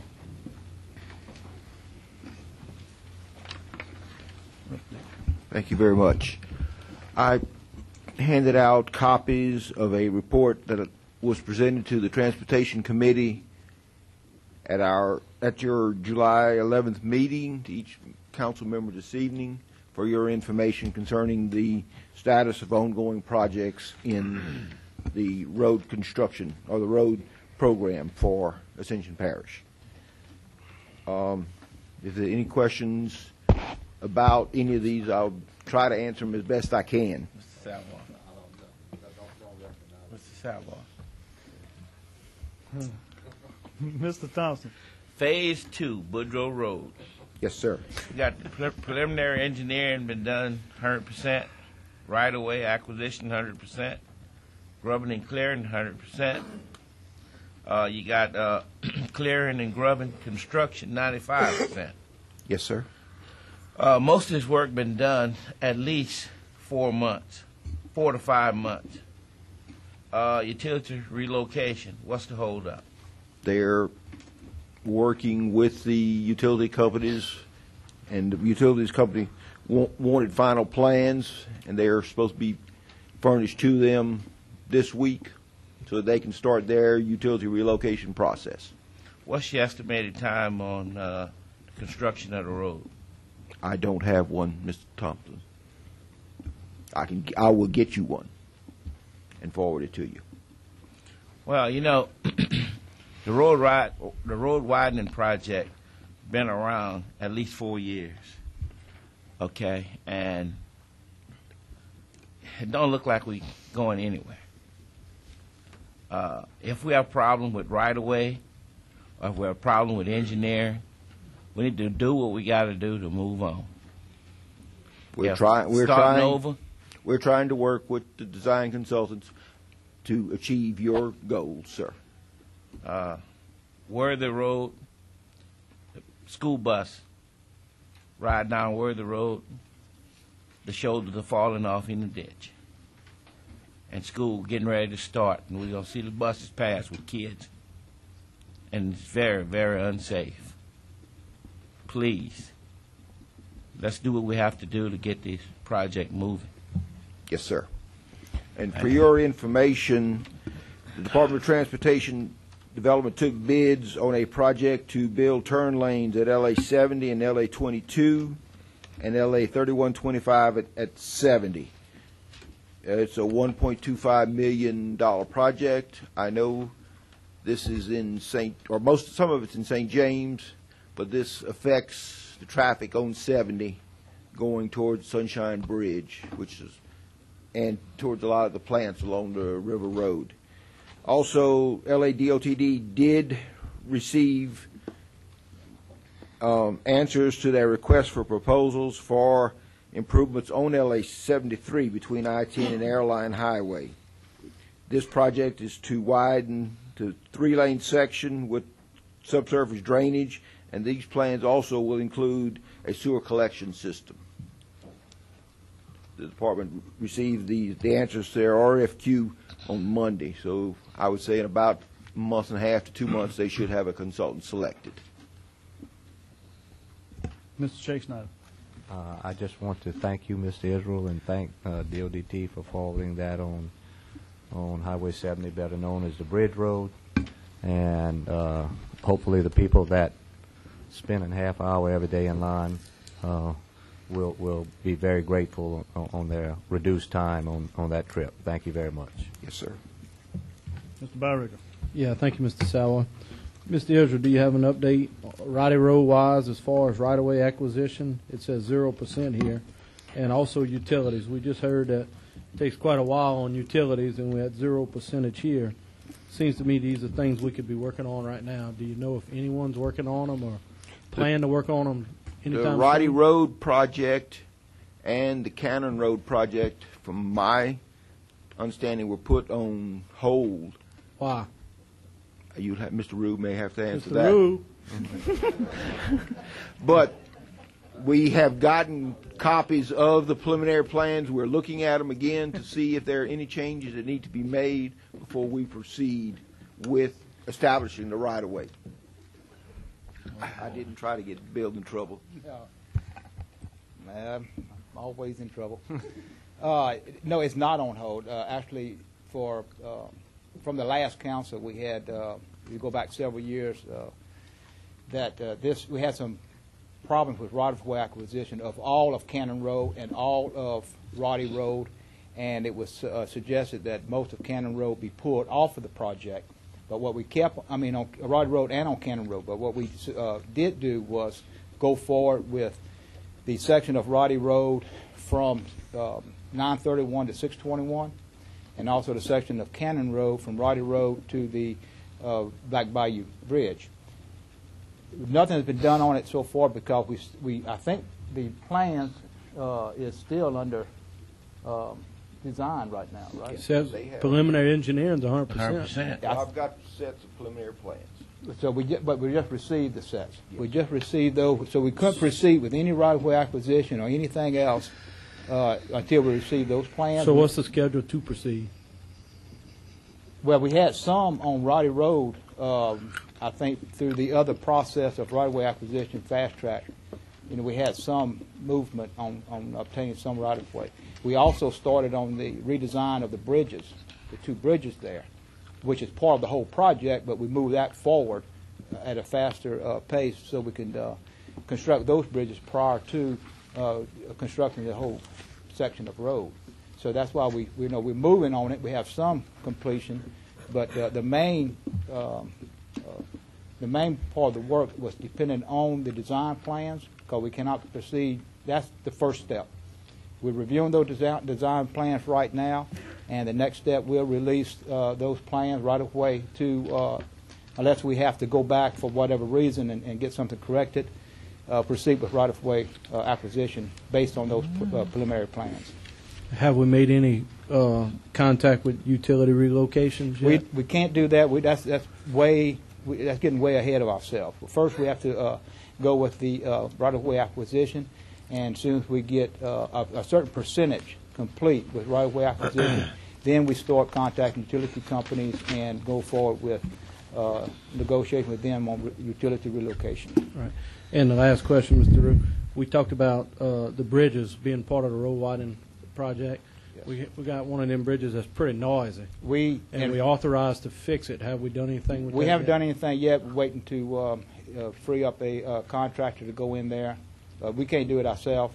DPW don't have the equipment to do it, but we're going to contract it out just to lay one lift of asphalt on top of it just to quieten it down. It's a good bridge. It's stable, but again, it's making some noise, and we're going to put one lift of asphalt to quieten it. Thank you, sir. Ms. Fontenot. Bill, don't go anywhere. I would advise Mr. Kent to say that, too. Some of these projects that I'm looking at on this front page that Councilman Thompson is concerned about are also concerns of mine because I sat in these council meetings for 3 years prior to even thinking about running for office, and we heard Boudreaux Road every council meeting. And he's talking tonight about the fact that we're losing shoulders on West Worthy, and I'm just curious, when did we authorize the project for West Worthy to begin, and why are we only 50% done with the right-of-way? Part of the problem is the fact that we had a lot of problems with right-of-way acquisition through this on this road, more than any other road, I think, in our projects. The other reason is because of the right-of-way problems, we actually sent it back to the design engineer to redesign some alternatives so we could go faster and not have to expropriate as much property and go through those problems. And the redesign of this road has just been completed also to eliminate the need to take as much property. So that stalled us too. So can you kind of give us a timeline? I mean, how is this project going to move forward, and will it move forward?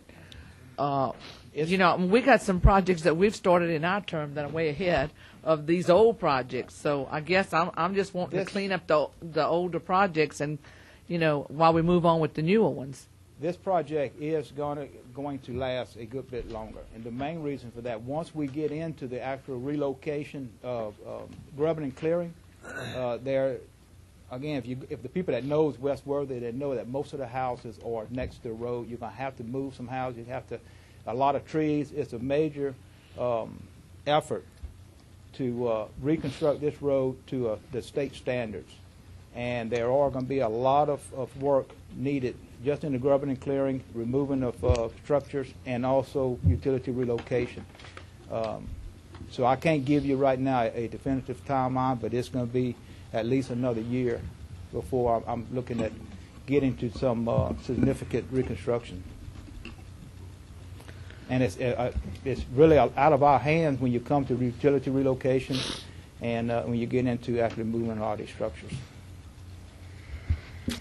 Just seems like we could do something to move this thing forward. I mean, you know, if we've been looking for right-of-way for several years now, I mean, you got to do what you got to do if you're going to complete the project. You either got to complete it or put it on hold. Right, but we still have to follow law, and there's a lot of rules and regulations that we have to follow when we get into the to relocation of property and also to the expropriation of property even. Kind of sounds like we were premature in getting it started then. No, we got started and we're working on it. It just takes a long time. Part of that thing, I think it's a notion, the parish, this is the first time, about 5 years ago, the first time in the history of Ascension Parish that Ascension Parish got involved with these type of projects. The only thing Ascension Parish has ever done was overlay a road within its present design. We got started doing this. It's new to us. It's new to the council. But it's not new to DOTD. DOTD goes before, when we talk to them about widening a road, they tell us up front, you look at 4 or 5 years. And, you know, it seems a long time to us, but believe me, it mounts up and it just takes a long time. Thank you, Mr. Rue. Mr. President. Thank you, Mr. Chairman. I just want to add briefly that Mr. Babin, when I first took office, we addressed these issues because these was, and one of the problems that Ricky pointed out to me is that many times over the years we really didn't have proper right-of-ways on Parish Road. And so we didn't have an act. This Roy the Road should have been more right-of-way even before it was even built, basically. And so because we didn't, and you see in the problem just with Joe Severio, and one of the issues that Mr. Babin pointed out to him is that many times we didn't really have the servitude of the right-of-way. We didn't own a right-of-way. We built the road and somebody said you can put it here.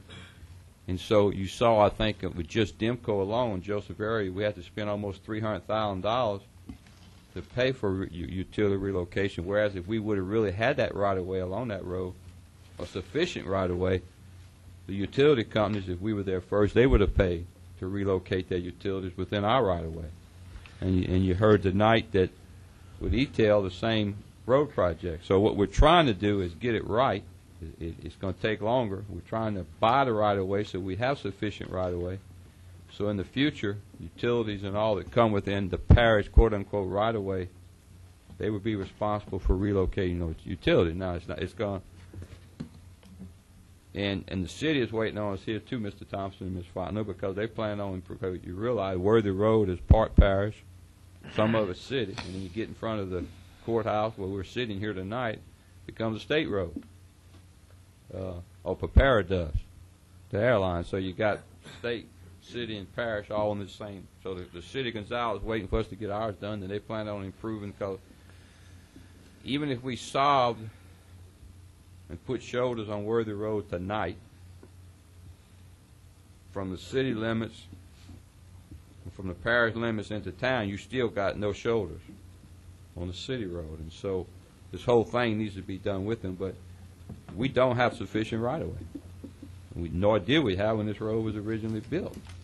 And so it's true. 2 school buses on several parish roads cannot pass each other safely because of the right-of-way issue. And so it's going to take time to do it right. It's going to take money to do it right. We're paying. You saw the cost the other day on one relocation. I think that was unworthy, wasn't it? Or Boudreaux, we paid, I think, close to $100,000 to help relocate a family because we had to take their home. They lived so close to the road. And on Worthy, we got several houses right on top of the road there. So we may pay as much for relocation and right-of-way costs as we pay to construct the road. And it's not, I mean, I get frustrated. I think we all get frustrated at the amount of time it takes, but we're trying to prevent problems on the other end like we're facing now so that we have a right-of-way, we have sufficient right-of-way, and we do not know a faster way of doing it and doing it right. It just takes time to do it right. Thank you, Mr. Chairman. Well, if we got to appropriate property for right-of-way, this council don't know about it. It's the administration that knows whether we have to expropriate this property. So, if we got to expropriate property, I think we should move forward. And I think everybody agree with that. I think we have to expropriate some property, haven't we? At some locations. Right. Mostly, though, to clear up title, where there's multiple heirs and it's, they live out of state and things like this, abandoned property sometimes. What we try to do is respect property owners' rights, and we do everything that's possible, everything we can to come to a good agreement, equitable agreement with them before we go to the legal rights that we have, which is expropriation. So far, we're able to do it. It takes a little bit longer, but I think it's the right thing to do with our constituents that live along these roads. If we can't reach agreement, then we go without rights of expropriation. We did some on Boudreaux Road. Yeah. I thought we did. Thank you, Mr. Beck. Thank you, Mr. Anyone else? One other question. Mr. Right Dempsey away. Lambert. Thank you, Mr. Chairman. Mr. Israel, the Joseph Ario, the right-of-way acquisition is 95% complete. Well, it's 90. The acquisition, I believe, is 95 or even higher than that. I think we're working with one parcel left. One left. To Painter, I believe, Mr. Painter. But there will be some. The DPW has approved doing some work there at the intersection of 933 and Joseph Ario in the front of the school, and putting some turn lanes in that area. There will be one or two additional parcels that'll have to be purchased for that intersection improvement. Appreciate that. Anyone else? Mr. Thompson. The way it's going, you got to start lobbying this council for some more money to go back and clear and grub. No, that's just a joke. Ms. Fontenot, the chair is going to task your transportation committee to look into what the problem, if there's a problem, in working with the utilities to hold it up, because we're looking at two projects, Boudreaux Road. Everything's been done except the relocation. That's a serious holdup. There's a serious holdup on two, Joseph Ario and Boudreaux. I'd like for you and your committee to look into seeing if there's anything that we can do or to eliminate this holdup, because this is a serious holdup on these two projects. All right, and get back with the council, please. Anybody else? Thank y'all.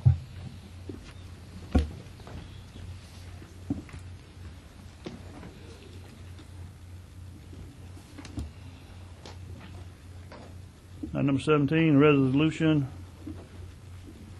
revising the Governor's Recreation Trail. Grant consultant, Ms. Martha Collins. Grant consultant, whatever. I do have a new title now, gentlemen. Last time I think I addressed y'all, I was your economic developer. I'm now the grant officer for the parish. So I'm here to do a resolution for the Governor's Recreation Trails Grant. If you, Mr. Chairman, you read it. Please. Whereas transportation in the great outdoors can be vital to our quality of life in many ways, and whereas hiking trails, walking trails can be among those useful purposes, and whereas hiking trails and walking trails contribute to the physical fitness for recreation activities, and whereas additional walking trails is part of an overall master recreation plan for the Youth Legacy Park, and whereas Phase 2 of the Youth Legacy Park design provides for an extension of the existing trail, and whereas monies were originally allocated to Ascension Parish for the River Parish Community College footbridge from the Governor's Recreation Trails Grant Program, and these funds, were not used in the time allocated for the program. Therefore, be it resolved that the Parish President, Ronnie Hughes, be hereby authorized to sign, execute, and transmit or otherwise implement any and all actions necessary to regain and redirect to implement the grant for the purposes described herein. So moved. Motion by Mr. Valentine. Second by Mr. Dempsey Lambert. Is there any discussion? Yes. Mr. Shake Snyder. Where is this located? Off of Highway 621. This is Highway 61, Park. 621. 621, I'm sorry. DePlessis Elementary. Okay. What happened was the funds were allocated and they were not used. So therefore, we went in and tried to see if we could continue to have the funds, and they've allowed us a 6-month extension. So therefore, in the short time we were able to, it's a $13,000, I believe, that we were able to do, and we're going to add on to the existing second phase of this trail. And my question is, why wasn't the original monies used for the bridge? I know they built the bridge. They built the bridge, but they did not pursue the funds, as far as I know. Right. Councilman Shake Snyder, we're just picking up behind some of the existing grants. So, any further discussion? I got a question. Mr. Does it require any parish matching money, or is this just a no, straight sir. allocation? This has already been allocated. We've been awarded $13,000 and some change, and so we will be staying in the funds. We're working with DPW for utilizing our existing labor to help outline it. We'll be using.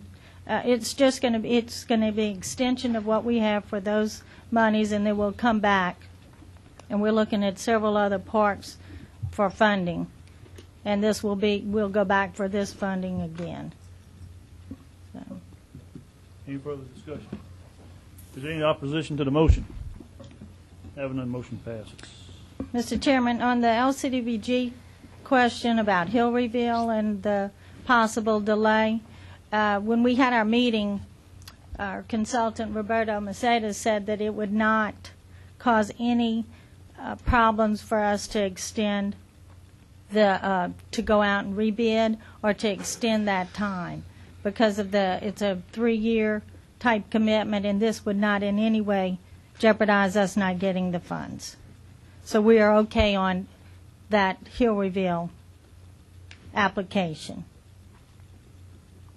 That project has to be closed out before we can go on to the next one. That's Hillryville? Yes. The Dower, we're closing out the Dower right now. Everyone has to be closed out before we get to stay with the cycle. Right. We don't The want to Dower break the is. cycle. We done broke the cycle a few years ago. We don't want to break the cycle again because we lost out on quite a bit of money years ago. Right. But the That's what I'm Dower concerned project is going to be closed out. I think it's on the agenda in August to go through the final portion of that. That's fine. Okay? All right. Thank you. All right, number 18, appeal of television presentation by Ms. Catherine Goffert. Mr. Todd Lambert had to work tonight. Anyone picking Mr. Todd Lambert up? If not, I will. As y'all know, Ms. Catherine Goffert presented a program for us to put on our channel. She was denied, and she's working through the appeal process. Ms. Goffert.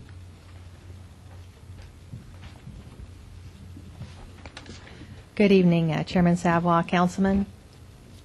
Thank you for this opportunity. I'll be brief. Though Mr. Lambert is not here tonight, I do want to publicly thank him for placing this item on the agenda. He is not my councilman, but had it not been for him, due process would have been denied. He has demonstrated a good heart to represent the people, and he has upheld his pledge to uphold the Constitution. and the First Amendment, which gives the people the right, quote, to petition the government for a redress of their grievances, unquote. Because of the presidential veto of the Citizens Advisory Board, for Channel 21, the administration has left the parish vulnerable. Without guidelines, there is a possibility of a legal challenge. My submission of Keys to Good Government and this appeal has served to illustrate that guidelines for Channel 21 must be put in place as soon as possible. The Council is to be commended for initiating the process of working to adopt programming criteria. According to the FCC rules and the cable franchising agreements that you have, there are only 2 criteria in place with which you can determine whether or not this program, Keys to Good Government, should be aired. The first states that there shall be no commercial advertising. The second prohibits obscenity. Beyond this, you have no guidelines for decisions related to programming. Keys to Good Government meets both of these criteria. Because you have no guidelines, the parish is on shaky legal ground. Mr. Babin has agreed with this statement and this idea in an email to me. I've been also in contact with an attorney who specializes in constitutional law. He states that it is of the utmost importance that you put objective standards in place for programming, or you will continue to leave yourselves open for a legal challenge. Guidelines will help to balance the concerns for protecting the parish on the one hand, while developing variety in programming on the other. In a spirit of cooperation and good faith, that this council will adopt guidelines tonight, and the parish president will not veto these guidelines, I withdraw my appeal. I do not wish to place the parish in a jeopardizing situation. However, without guidelines, anyone, including myself, would be free to submit programming in compliance with the minimal criteria you now have, and if denied, could bring a constitutional challenge. If you do have a copy of the program, I would ask that you return it to me. I appreciate your time, and thank you very much. Thank you, Ms. Bell. No action is needed on item number 18. Number 19, introduction of an ordinance, amending the personnel policy manual of Ascension Parish Government. Parish President, Mr. Ronnie Hughes. Motion introduced, Mr. Chairman. Motion introduced by Mr. Byrig, second by Mr. Valentine. Is it in opposition to the motion? Having none, motion passes. Number 20, introduction of ordinance authorizing a cooperative endeavor agreement between the Parish of Ascension, Sheriff Jeff Wiley, and Ascension Parish Fire Protection District Number 1. Mr. Hughes. Thank you, Mr. Chairman. You received, I guess, in the last week or the weekend, a copy of this agreement. Before we, I need to go back to 19. I do have a question for Mr. Babin on 19. Mr. Babin, have you had opportunity to review the ordinance from the personnel policy manual? Yes, sir, I have. There's 2 parts to this ordinance, and if I'm not mistaken, with the home rule charter.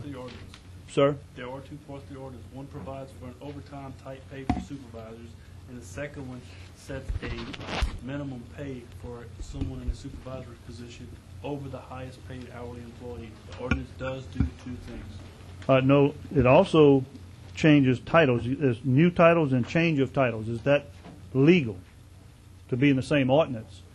Is my question. Yes. Okay.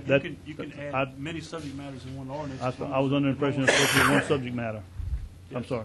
Stand to be corrected. All right. Apologize, Mr. President. Go. No problem, Mr. Chairman. So you've had this agreement. Does anybody have any questions for me? So move.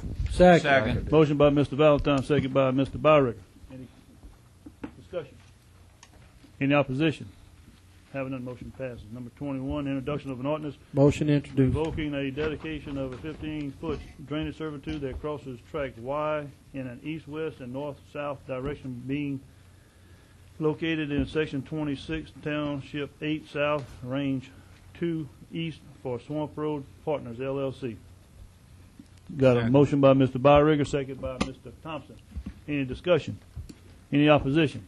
Having none, motion passes. Number 22, introduction of ordinance revoking in its entirety a 10-foot of utility servitude existing on the south side of Track X-1 of utility servitude existing on the south side of Track X-1, more particularly described as one certain tract or parcel of land situated in South 18, Township 9 South, Range 3 East, Southeast Land District, more particularly described as the Tract X-1.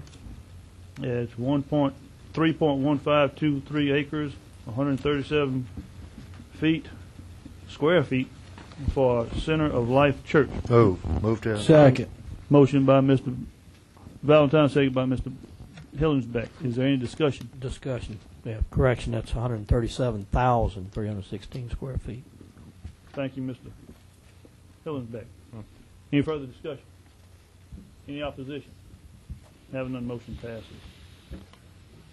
And moving along to number 24. Got a public hearing to adopt by ordinance the adjusted millage rates levied upon the dollar of the assessed subject to ad valorem taxation within Ascension Parish for the year 2006 for the purpose of raising revenues. Parish President Hughes. Mr. Babin. Thank you, Mr. Chairman. Ricky's going to handle this. Thank you, Mr. President, members of the council. The ordinance reads, be it ordained by the council of the Parish of Ascension in public meeting hearing held on July 20th, 2006, which meeting is conducted in accordance with the open meetings laws and the additional requirements of Article 7, Section 23C of the Constitution, Louisiana Revised Statute 47:1705B, that the following adjusted millage rates be paid and are hereby levied upon the dollar of the assessed valuation of all property subject to ad valorem taxation within the said parish of the year 2006 for the purposes of raising revenue. Parish tax 2.81, parish tax Donaldsonville 1.4, parish tax Gonzales 1.4, health 1.96, mental health 1.96, library maintenance 4.12, library maintenance 2.55, lighting district 1 4.99, 2, lighting district 2 1.0, lighting district 3 4.93, lighting district 4 4.91, lighting district 5 4.94, lighting district 6 5.0, lighting district 7 4.97, lighting district 8 0, East Ascension drainage 4.9, West Ascension drainage 5.31, parish council on aging 1.47. Be it further ordained that the assessor of the parish shall extend upon the assessment roll for the year 2006 taxes herein levied. The tax collector of said parish shall collect and remit the same to the said taxing authority in accordance with law. Do I hear a motion to open the public hearing? Motion to open public hearing. Second. Motion by Mr. Thompson, second by Mr. Shakespeare.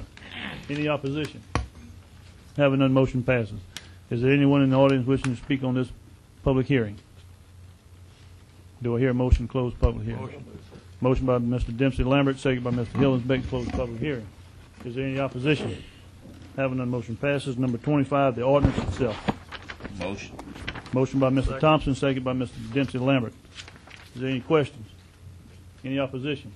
Having none, motion passes. Number 26, a public hearing to adopt the increase in millage rates but not in excess of the prior year's maximum rates, and to adopt other authorized millages on all taxable property shown on the official assessment roll for the year 2006. Mr. Babin. The ordinance reads, be it ordained by the council of the Parish of Ascension, Louisiana, in a public meeting held on July 20th, 2006, which meeting was conducted in accordance with the open meeting law and the additional requirements of Article 7, Section 23C of the Constitution and Revised Statute 47:1705B, that the taxing district voted to increase the millage rates, but not in excess of prior year's maximum rates, and to adopt other authorized millages on all taxable property shown on the official assessment roll for the year 2006, and when collected, the revenues from said taxes shall be used only for the specific purposes for which said taxes have been levied. Said millage rates are as follows. Parish tax, adjusted millage 2.81, 2006 levy 2.86. Parish tax Donaldsonville 1.4, 2006, 1.43. Parish tax Gonzales, 1.4. 2006 levy, 1.43. Health, 1.96. 2006, 2.0. Mental health, 1.96. 2006, 2.0. Library maintenance, 4.12.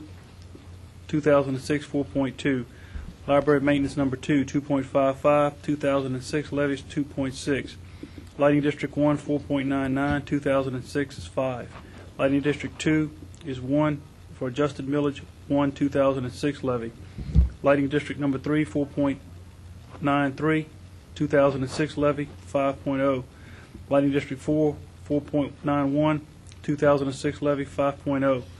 Lighting District 5, 4.94, 2006 levy, 5.0. Number 6, Lighting District number 6, 5.0, 2006 levy, 5.0. Lighting District number 7, 4.97, 2006 levy, 5.01. Lighting District 8, or 0 and 0, EA Drainage, 4.9 and 5.0 for the 2006 levy. West Ascension's 5.31 and 5.33. West Ascension Drainage number 2 is 4.67. 2006 levy is 4.67. Council on Aging is 1.47. 2006 levy is 1.50. Be it further ordained that the assessor for the Parish of Ascension shall extend upon the assessment roll for the year 2006 the taxes herein levied, and the tax collector of said parish shall collect and remit the same to said taxing authority in accordance with law.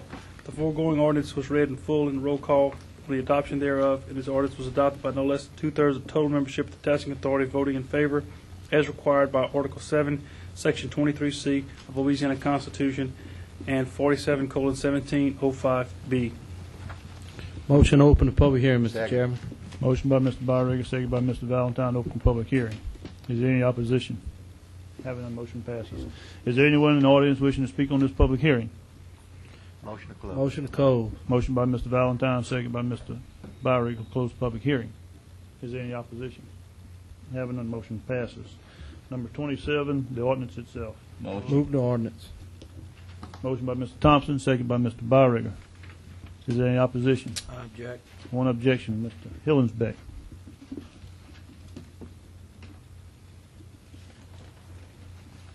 Number 28, public hearing to consider an ordinance amending Ascension Parish subdivision regulations, section 60.100 hardship regulations governing division of lands among family members.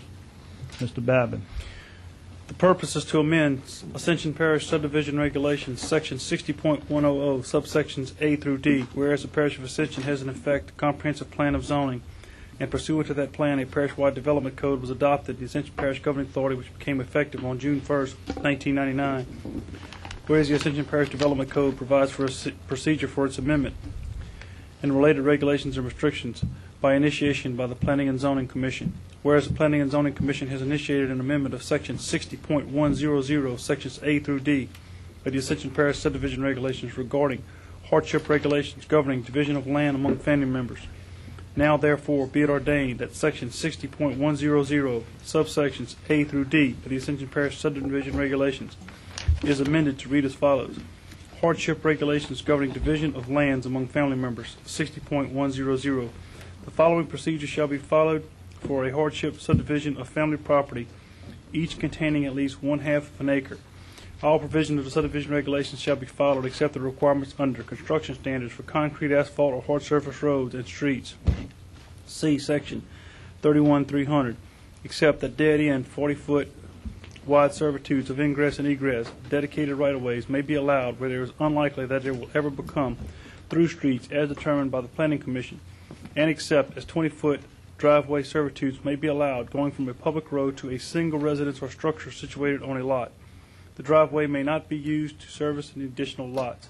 When any subdivision under the part contains 5 or more lots, the minimum construction standard for the private access servitude shall be, within the private access servitude, a road shall be built consisting of 6 inches of compacted gravel of at least 20 foot in width, and a road bed of at least 24 feet in width with adequate drainage ditches on either side. This road shall be constructed prior to the first building permit being issued for any lot being served by this private servitude of access. The private access servitude shall be as the following width: 3 lots created 40 foot, 5 lots 50 foot, 7 lots 60 foot. In unusual and exceptional circumstances, when the required width servitude passage will not allow the hardship subdivision or family property, the Planning and Zoning Commission may grant a variance on the width and servitude of ingress and egress. In no event, however, shall the width of said servitude be less than 30 feet.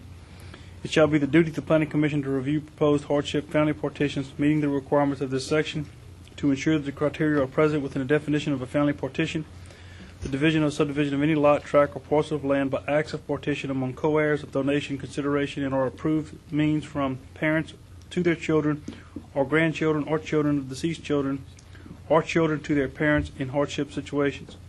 The applicant shall be required to secure a letter of no objection from the Ascension Parish Health Unit for sewage and provide it to the Planning Commission. The letter from the Health Unit shall be filed with the Planning Commission, and all requirements set forth by the Health Unit for sewage approval shall be adhered to, as well as all federal, state, and local ordinances.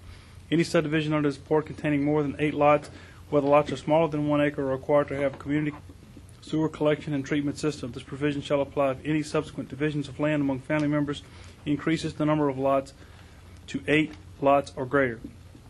The chairman of the Planning Commission shall sign hardship family partition plat if the Planning Commission finds that the genuine hardship exists and subject to the regulations contained herein.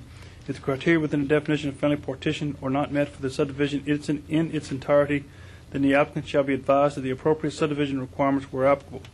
The hardship family partition plat shall contain the signature of the subdivider and the name of each family member on each lot to be transferred, and said lot shall be transferred by the subdivider only to that family member.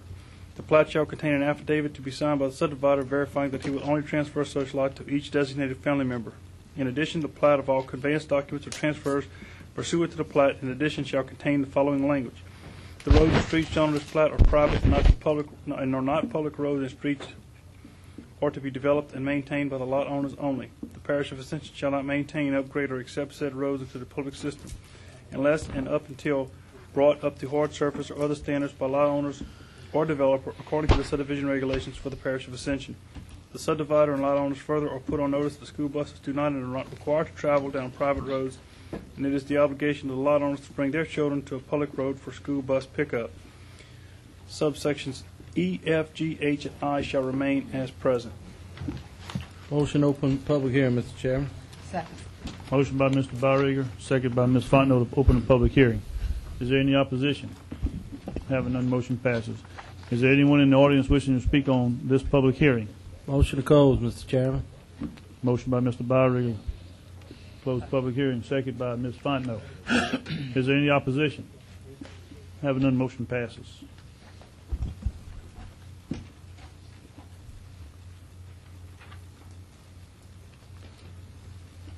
Number 29. Move the ordinance, The Mr. ordinance Chairman. itself. Motion by Mr. Barriger. Do I hear a second? Second. Second by Ms. Strout. Is there any discussion?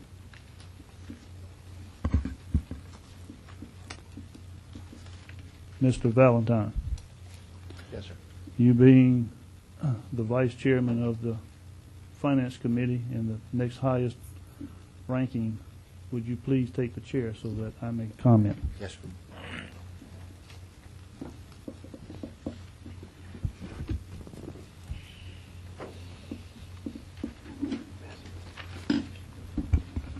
Ms. Savoy, you have the floor. Yeah. I'd like to bring out one thing. First of all, I'd like to commend the committee for coming up with this regulation. We've been having a loophole in the family partition for quite some time. I appreciate the work that they've done, and it's very good, with the exception of one thing that I do have a serious concern about, and that is where we're going to tell a private landowner that he has to put down 6 inches of compact gravel. Now, we're not going to maintain that. We're not going to do anything to it until it is brought up to our standards, then we would take it in. But as long as it's a private citizen, tell me why we're going to force them to put 6 inches of compacted gravel to get to their house. Is that right? Does it matter how the resident gets to his house? I'm going to make a substitute motion that we approve this, pulling the 6-inch compacted gravel out of the ordinance. Second. Moved by Mr. Savoy that we amend the ordinance. Second by Ms. Fontenot. Discussion. Mr. Shakespeare. Yes, I'd like to hear from planning and zoning as to what is reasoning behind this.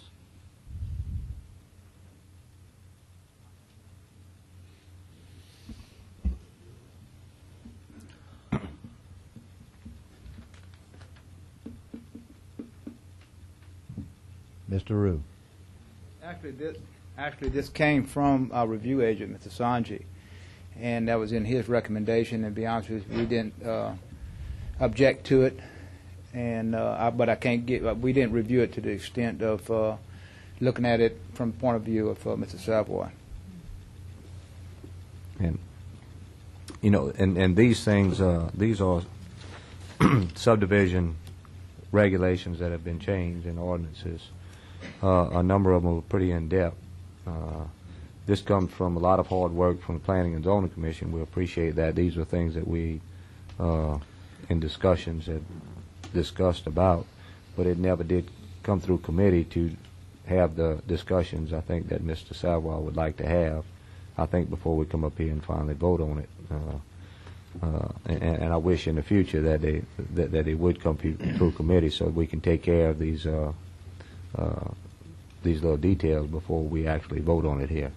Concern so noted, Mr. Shakespeare. Any other discussion, council members? Vote on the substitute motion first. Do I hear any objection? No objection. Motion passes as amended by Mr. or suggested by Mr. Savoy. Councilman Savoy? Oh, do I have to give it back to you? Okay. I'll relinquish the chair.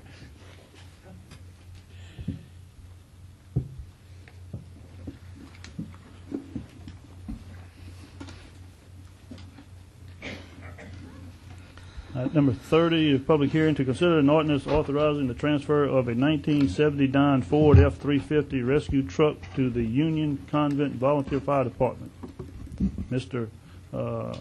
By the Ascension Parish Fire Protection District number 3, Mr. Babin.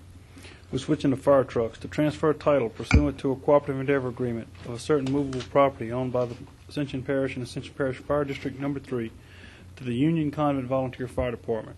Whereas the Parish of Ascension and Ascension Parish Fire District number 3 owns a 1979 Ford F-350 rescue truck bearing VIN number 5 F37 SNDG 1899.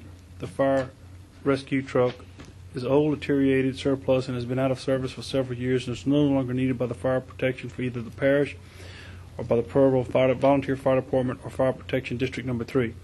Be it ordained that the Ascension Parish Council is the governing authority in and for the Parish of Ascension, with the permission, consent, and request of Ascension Parish Fire District number 3, does hereby authorize the conveyance and transfer of all rights, title, and interest to the 1979 Ford F-350 rescue truck to the Union Convent Volunteer Fire Department as is, without warranty of any kind, as more fully contained in the cooperative endeavor agreement attached hereto and made a part hereof as Exhibit A.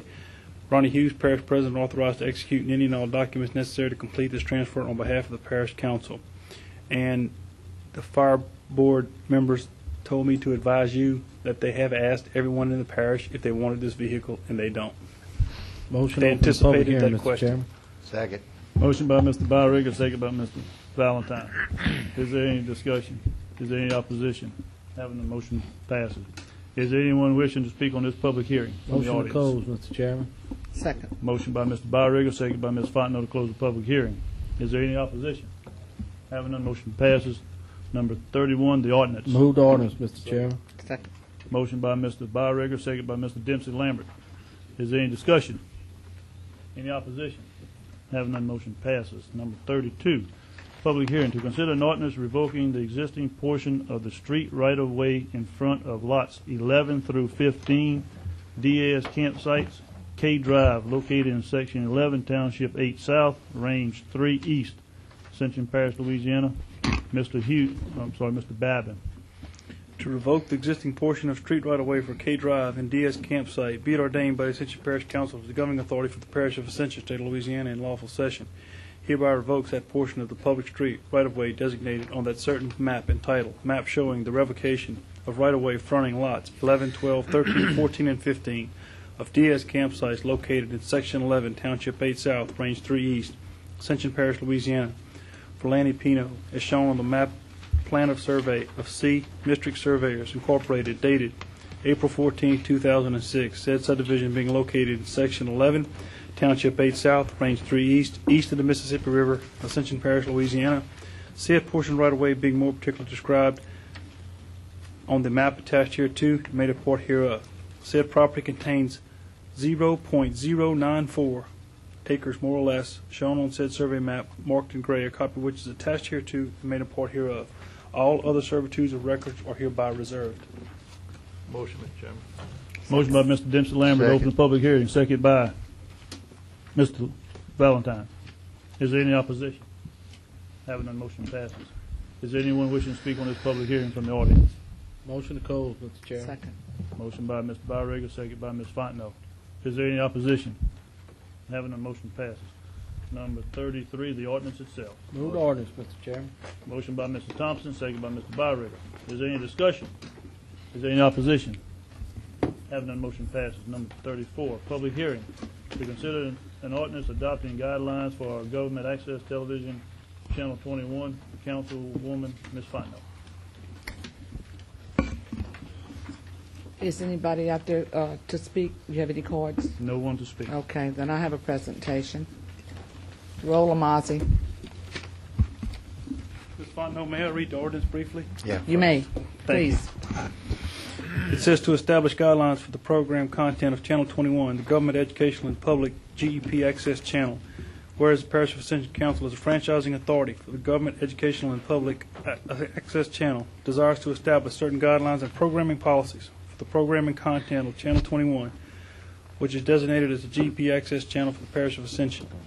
Be it ordained by the Ascension Parish Council in lawful session, hereby adopts the guidelines and policies attached hereto and made a part hereof as Exhibit A for Channel 21, the Ascension Parish Government Educational and Public Access Channel. For the Council's education, the document that's attached to this ordinance is the one that was presented to you at the last meeting. As always, we are consistent. What you were presented tonight is what you were presented back then. If there is some changes, I believe that was hashed out through committees and other discussions, then an amendment would need to be in order to make those changes from the document introduced at your last meeting. Thank you, Ms. Fontenot. Sorry to interrupt you. Thank you. That's great. Thank you, Ricky.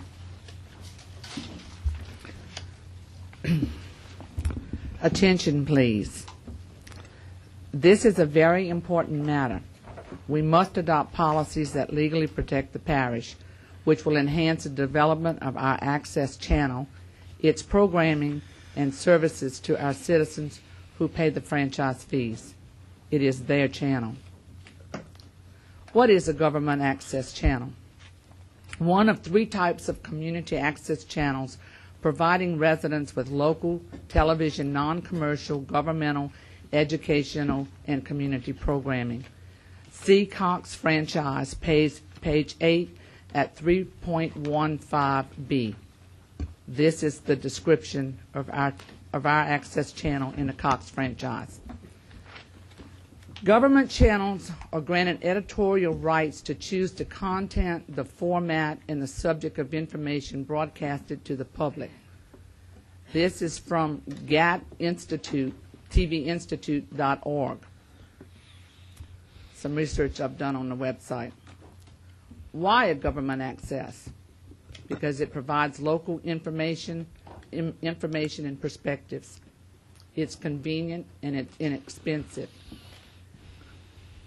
Develop community programming. That is why the franchise fee was established to begin with.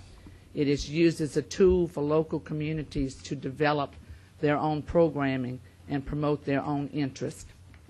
It promotes services and it promotes local events. It provides education and marketing. It's a means of public information distribution. Remember, it is their channel. Who has authority? The FCC gives franchising authority to write to prescribe rules and procedures, Section 611.47 U.S.C.531. That's where this is referenced at. In our charter at 414, it grants the governing authority the franchising power. The charter also identifies the parish council as the governing authority at 4-01. The letter of July the 6th from Ricky Babin also indicates that it is the council's authority that is needed to pass the guidelines. Administration absent. Over a 4-month period, no one from administration participated in the council process to establish guidelines. I remind everyone that I did send it to our council secretary in April after sending it first to our legal counsel, Ricky Babin. And for months, three times, I think, to strategic planning before I finally said it's time to pass this and brought it to the council. 2 sets of guidelines have emerged from the administration. One on 530 after the strategic planning committee, which I asked Councilman Shakespeare to bring it forth on, and then another on 6606. Both were different, so we changed one document from 530 and again on 66. And I don't think the guidelines were meant to be changed. That's why they need to be adopted by the council, and it goes through the legal process to have them changed or amended. They can be changed or amended. They just need to go through the legal process. Neither were reviewed or adopted by this council. Council didn't get to see any of these guidelines until they were, handed to Mr. Shakespeare after the fact. On June, this is July the 6th, I believe, and not June the 6th. On July the 6th, another set was brought forth to us in the council meeting, and we weren't even passed out a copy. Amended copy. The council chairman asked for input from the administration on the guidelines that I introduced at the July 6th meeting, and he received a marked up copy. I asked him for a marked up copy, and I got it. The amended copy I'm giving you tonight includes many of the changes recommended by the administration, mostly terminology, without compromising the integrity of the introduced guidelines. Government access only. Our Cox franchise says it's a government access only. The council sets the guidelines and controls the programming. The administration applies the guidelines. All references in the amended copy that I'm going to pass out to you tonight, they're all in red, and you can see clearly what's been removed and what hasn't been. All the references of committee, this is one of the things that the marked up copy that I got back wanted removed out of there, so I have removed all reference of committee throughout the document. I have changed the GEP, which stood for Government, Educational, and Public, and it is now throughout the document GAC, Government Access Channel. Technology Manager, which I had originally in the document, and it was scratched through and wrote over Office of Technology, has been changed throughout the entire document. The Technology Manager, now the Office of Technology, will be responsible to the day-to-day decisions related to the production and programming. There are a few other deletions requested by administration. They're in red. You can make a note of them. There were very few changes otherwise. The proposed guidelines, they were reviewed and approved by legal. The council has had input into programming, choices. The guidelines prioritize the programming, clarifies the appeals process as the parish attorney, which eliminates a lot of the coming and goings to the council. Requires cooperative endeavor agreements with council for use of resources and staff. The content must comply with all federal, state, and local law, Section 5. all community programming by the Ascension Parish Council sponsorship or a cooperative endeavor agreement with the Ascension Parish Council. This is where our protection for programming comes in.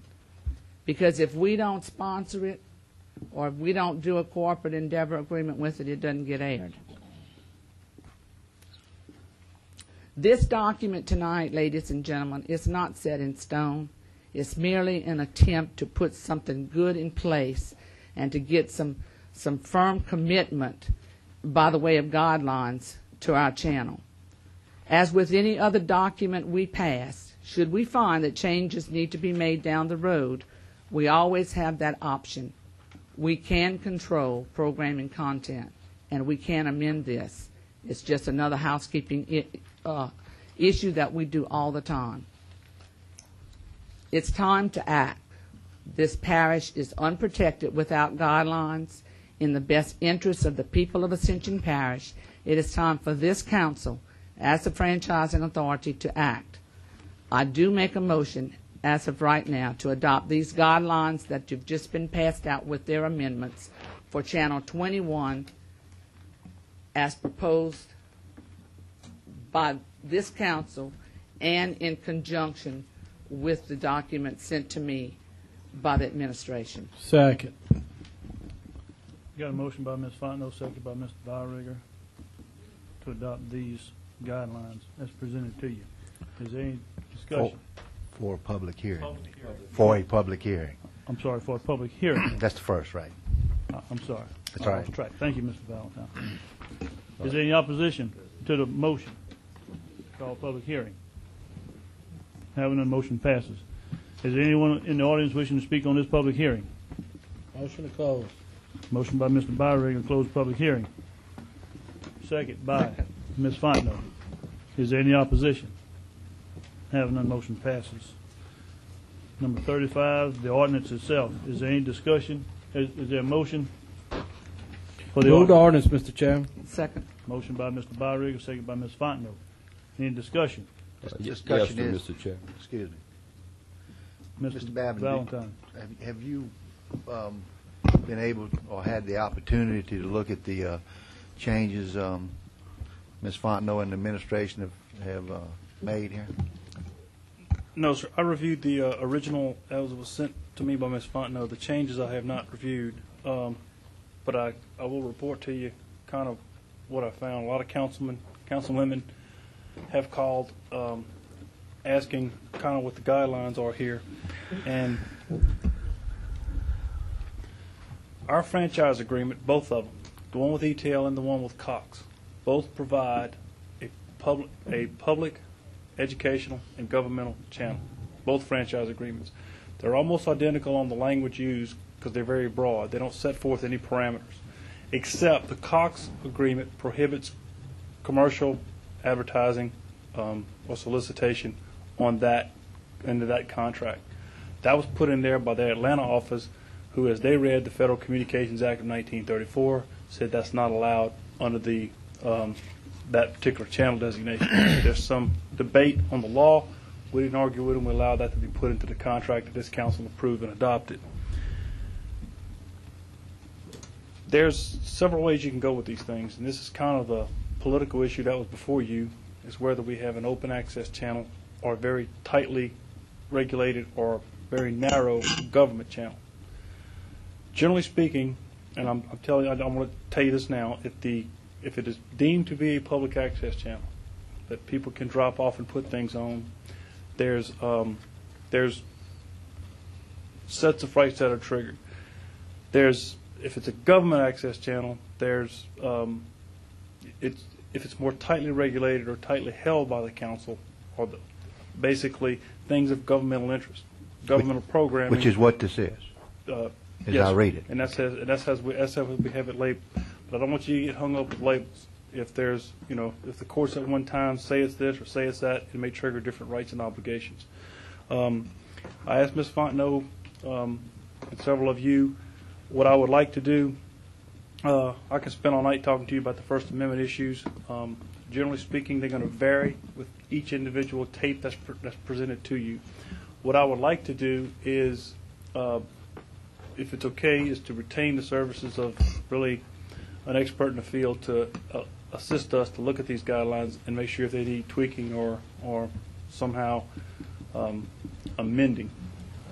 So if you would like to, I don't know if that's, you would add that to this motion or amend your agenda and add it as a Mr. Chairman, separate I'd like to motion. amend my motion to include Mr. Bauman's recommendation for outside legal counsel to review this particular, these particular guidelines, make sure they're in line. Ms. Fonda, do you agree with the amendment? As far as seconding When Ricky and I talked earlier, I thought we had agreed that we would pass these guidelines tonight, and then he would take them. And I think that's what he's asking for, is that after we pass them, he take them and run them through, and if we need to make any changes, we'll come back and make some amendments.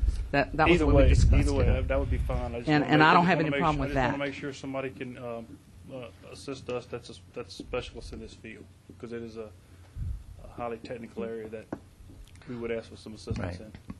Mr. Byriger, clear up your amendment, please. My amendment is to ask to retain the legal services that Mr. Bauman is recommending to review these guidelines, if we pass them tonight, to review them to make sure the legality's on them. I'll second it. Okay, you got an amendment to the motion. All right. Any other discussion? Yes, sir, Mr. Chairman. Make sure Mr. President. I guess I'm going to fall back on one of Ms. Fontenot's regular things here. We're going to need more time in the administration. First time we've seen this was tonight, so I have no idea if this meets what I turned into Jerry this week. We'd have seen it ahead of time, been through the administrative committee, maybe we'd have had time to be prepared to address that tonight, but we're really not. And then I know in my meeting with Ricky last week, and the one tape we were looking at, we had some serious concerns if we show something like that. And so we need time to look at all this for sure, and so we would ask that you, we've been debating this issue for quite a while, so I don't think it's going to hurt any if we wait another couple of weeks to give me time to look at this. If you want to recess, and we'll go in and read it for the next hour or so. But otherwise, we ask that you wait until the administration has time to compare what we gave you, because the document we gave out the other day asking the council to mark up, we have not got back, have not seen it, which was a 3-page document outlining policies and procedures, ensuring that it was a government information channel and that we do some things. So I appreciate the work here. Commend the chairman and Ms. Fontenot. I know this has been an issue of interest to her, but in fairness to the administration, we certainly need time to look at it. And so, thank you, Mr. Chairman. Ms. Fowler? Yes, thank you, Mr. Chairman. Actually, I had an opportunity to do a little bit of research, and again, as everyone has stated, I'd like to thank Councilwoman Fontenot and the administration for putting together their separate recommendations or guidelines. The one thing I'd like to say is that when we are finalizing this, the research that I did, there are, in my opinion, there are 3 separate types of government of access channels. There is a public, an education, and a governmental. And I got on the FCC's webpage and pulled it out. And we just need to make sure when we are finalizing these that we acknowledge specifically which one it is. And thank you. Ms. Fontenot? Thank you, Ms. Stroud. We have identified it as a government access. It's identified that way in our cable franchise. So it is a government access channel. On a government access channel, you can, and it's in our franchise agreement, that you can do educational and community programming. Typically, all 3 channels are a government access and can be regulated by the government. Because they belong to the government has an opportunity to set the rules and the regulations and determine the content of their programs. Under these guidelines that I have presented tonight, unless the government, unless we, the Ascension Parish Council, sponsors the show, or if a group comes to use equipment and decides they want to use our equipment, unless we have a corporate endeavor agreement with them, they won't do it. We are in control of this channel. Now, I agree that Mr. Babin needs to maybe check it further from what we have today. But in absence of putting guidelines in today, we may have another appeal in a couple of weeks. It's imperative that we put guidelines in tonight. Now, after that, our legal counsel said he would go and take it. Then he can come back and make recommendations to this council as to what we need to do to further protect this station for Ascension Parish.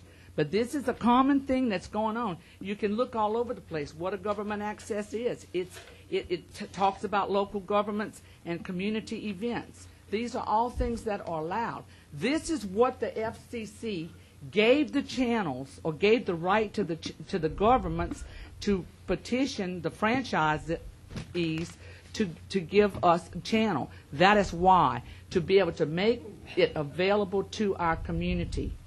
And that's all we're trying to do. You know, we have several people on this council that have things that they would like to see happen. We want to involve the schools in our channel, and we want to go back to having some community events. But if you look at the guidelines, those things are at the bottom of the priority list. Our government meetings and our government departments, these are the first things that we want to see that the public gets involved in. And that's very clear in the guidelines. I see no reason why we can't adopt these tonight and allow our attorney, who represents us and we expect to protect us, the opportunity to take them and move forward with them. Thank you. Anyone else? Mr. Chairman. Mr. Hillen's back. Yeah, Mr. Chairman, I'd just like to state that based on three things. One, the administration's recommendation.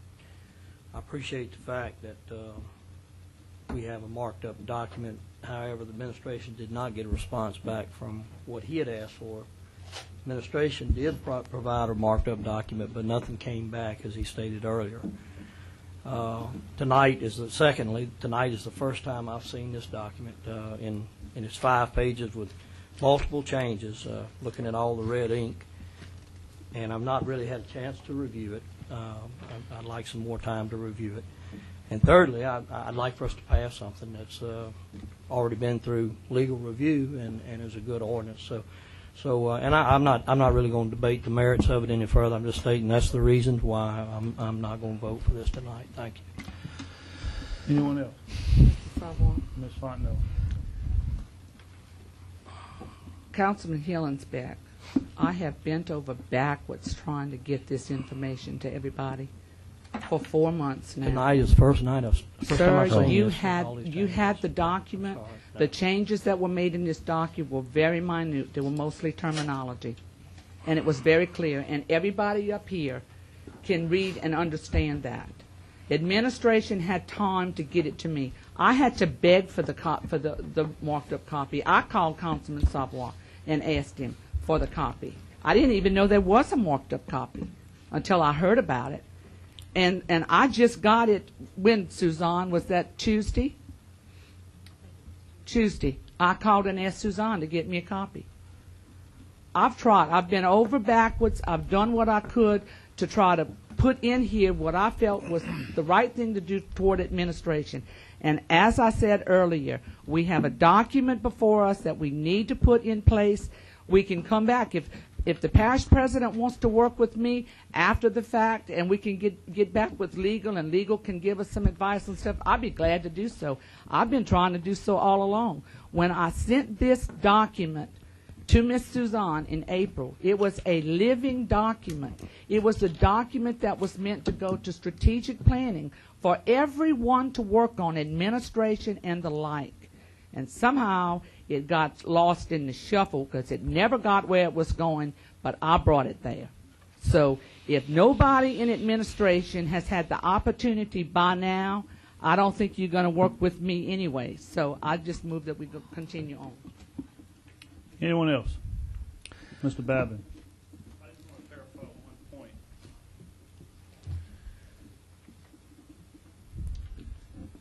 And I want to make it clear, and I think I'm on the same page with Cheryl as far as what was said there, but I need to make sure you understand, if someone fits the criteria contained in the community section, we can't regulate the content of what's in that section. If they are, we can regulate the method it's brought to you. Under this, like any citizen or group sponsored by APC, or who has a cooperative endeavor agreement with APC, if they fit those criteria and then they submit, we can't edit the content of what they're producing. I want to make sure that you're clear on that. It's got to be content neutral.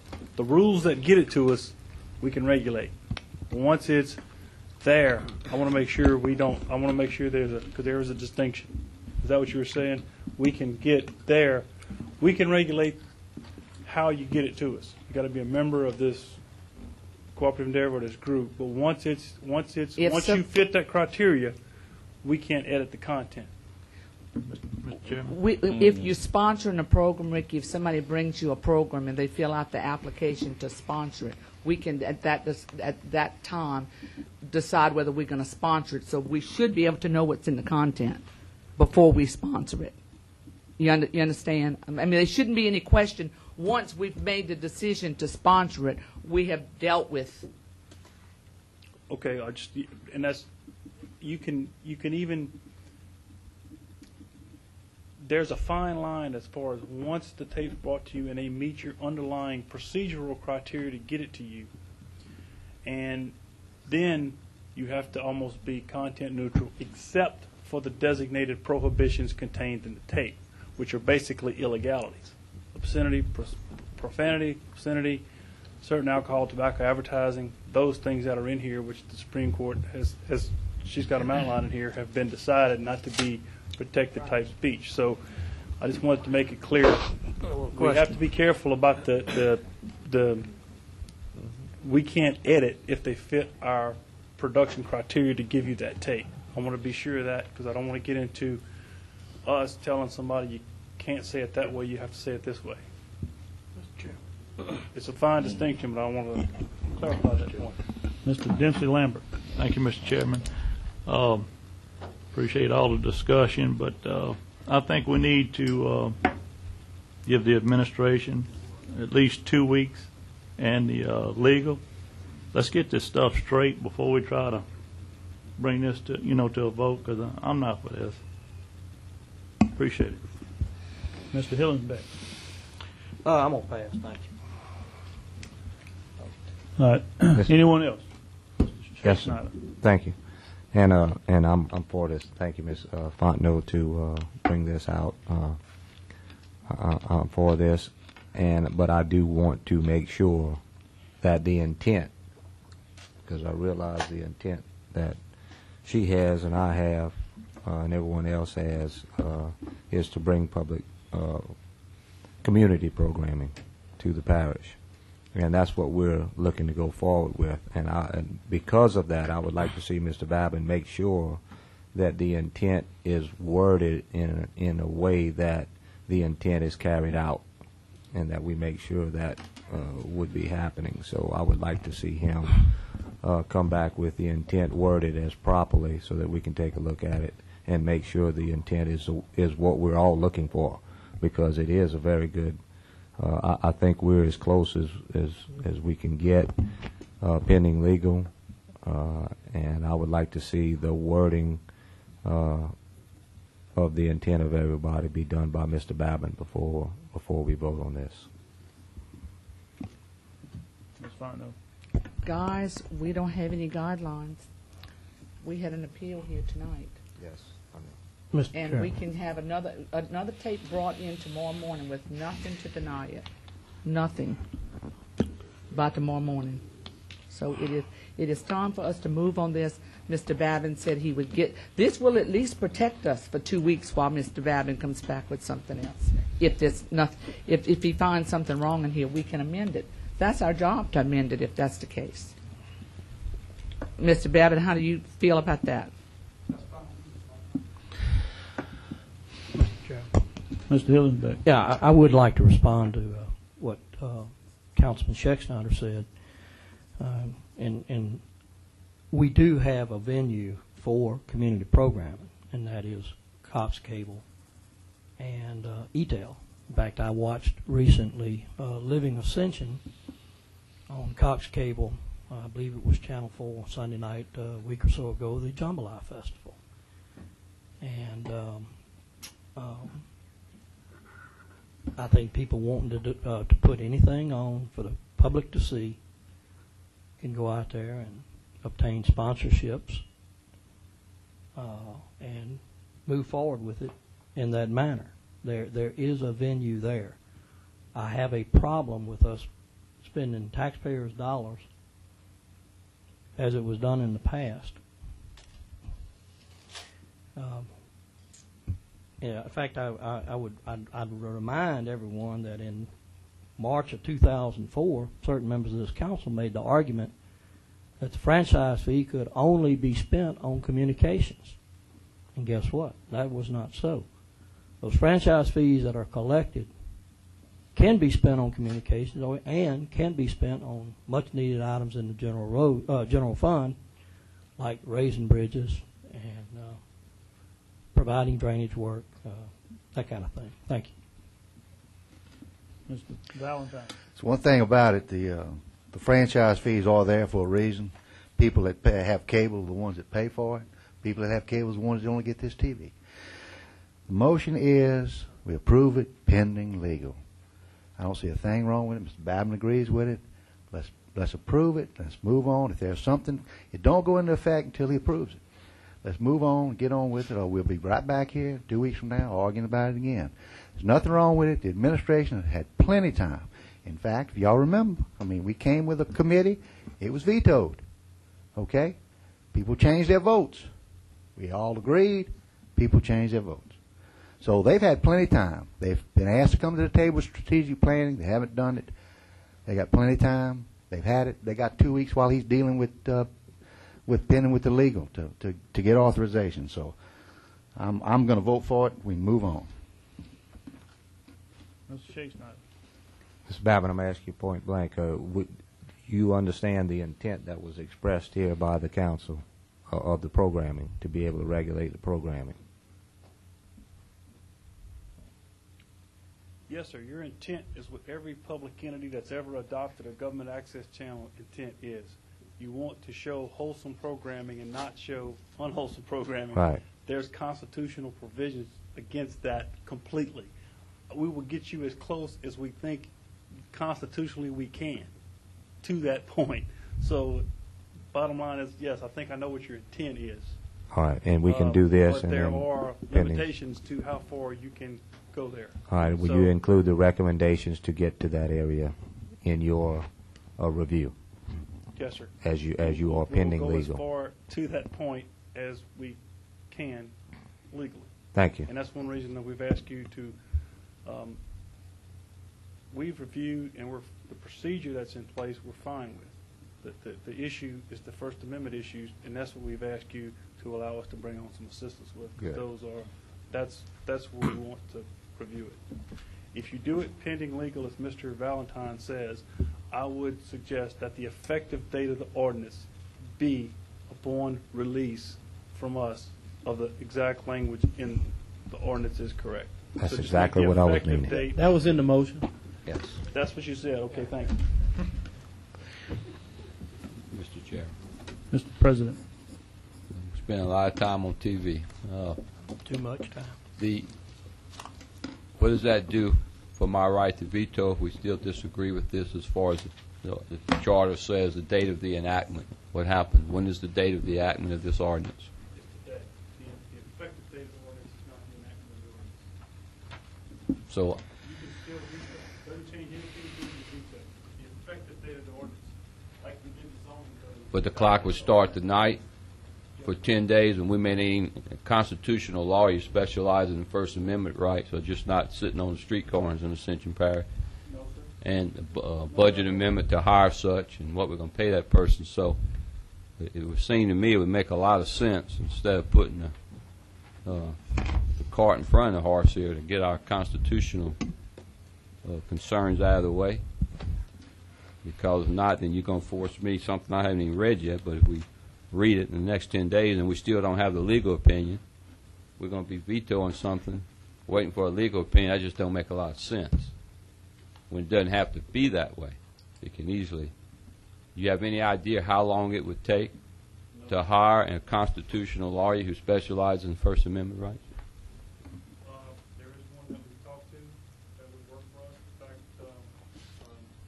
this goes to mine, that's several from the beginning, including Louisiana State University. How long will it take? Please use the mic, Mr. Babin. If it takes longer than that time period, then you would have to do what you had to do to protect what you thought was right. If you want to, I mean, I can't change the charter rules to tell you can be done. But that's my point, Mr. Babin, is that it would make a lot of sense just to get that work done first, so we all know exactly what this ordinance is and if it's legal or not legal, instead of force another veto, then another special meeting, and we still may be waiting on that constitutional interpretation. Am I correct in that thinking process, you think, from a legal standpoint? Legally speaking, you have a certain amount of days to veto the ordinance. If we don't get it back in that time, you got a decision to make. Do I veto it or not veto it? At that point in time, there's a special meeting called. If we still don't have the answer by that, these guys got to vote to override or not to override. I can't. That's right. I can't change the rules in the charter based on that. That they are what they are. So, which procedure you employ to get the goals at the end of the day, that's y'all's call. But so I point out then, Mr. Chairman, to the rest of the council, we've been accused of having this ordinance since April. We've marked it up several times. Now, Mr. Savoy and I met last 2 weeks ago. I had the meeting in Donaldson, and we talked about this very issue. And he asked me to mark up the ordinance that was introduced that night, and we did. Did it through public information as well as through myself and Chief Administrative Officer. And we asked the council chair, Mr. Savoy, to take the 3-page document of procedures that we have in place, which we feel does protect the parish currently, and mark it up. Now, not only did I not get this back until tonight, I still haven't gotten back any markup or recommendations or anything wrong in the document that we gave out. Okay? And so it just seems like we, in the spirit of trying to really work together and get this thing done right the first time, since we've been at it quite a while now, I think we're showing some good programming on Channel 21. I know if we'd have showed this tape that was being appealed, we'd have showed it a month or two ago, we may have actually opened up a can of worms that we did not want to open up. And so I just think his wisdom should prevail here, and that we, if you guys want to have a special meeting just for this, as soon as Mr. Babin says, I've got some opinions here, whatever you want to do. But, and if no one has made an appointment with me to review the document that we gave out. And I'm available from early in the morning to usually late in the evening to sit down with any of you to talk about that.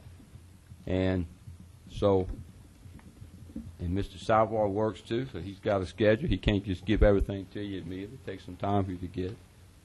And so I think that's the right and fair thing to do. I wasn't going to say anything on this issue tonight based on the previous ordinance that was introduced 2 weeks ago.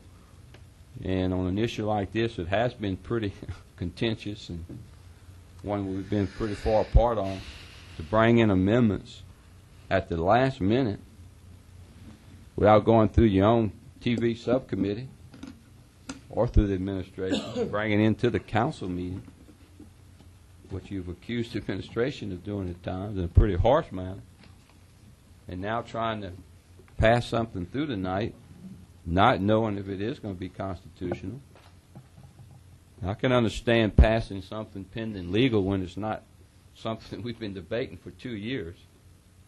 I can understand that. I think this issue is a little different, and I think it's a little deeper, and I think it certainly is important to this parish. And so I just ask that you really consider that with some wisdom, and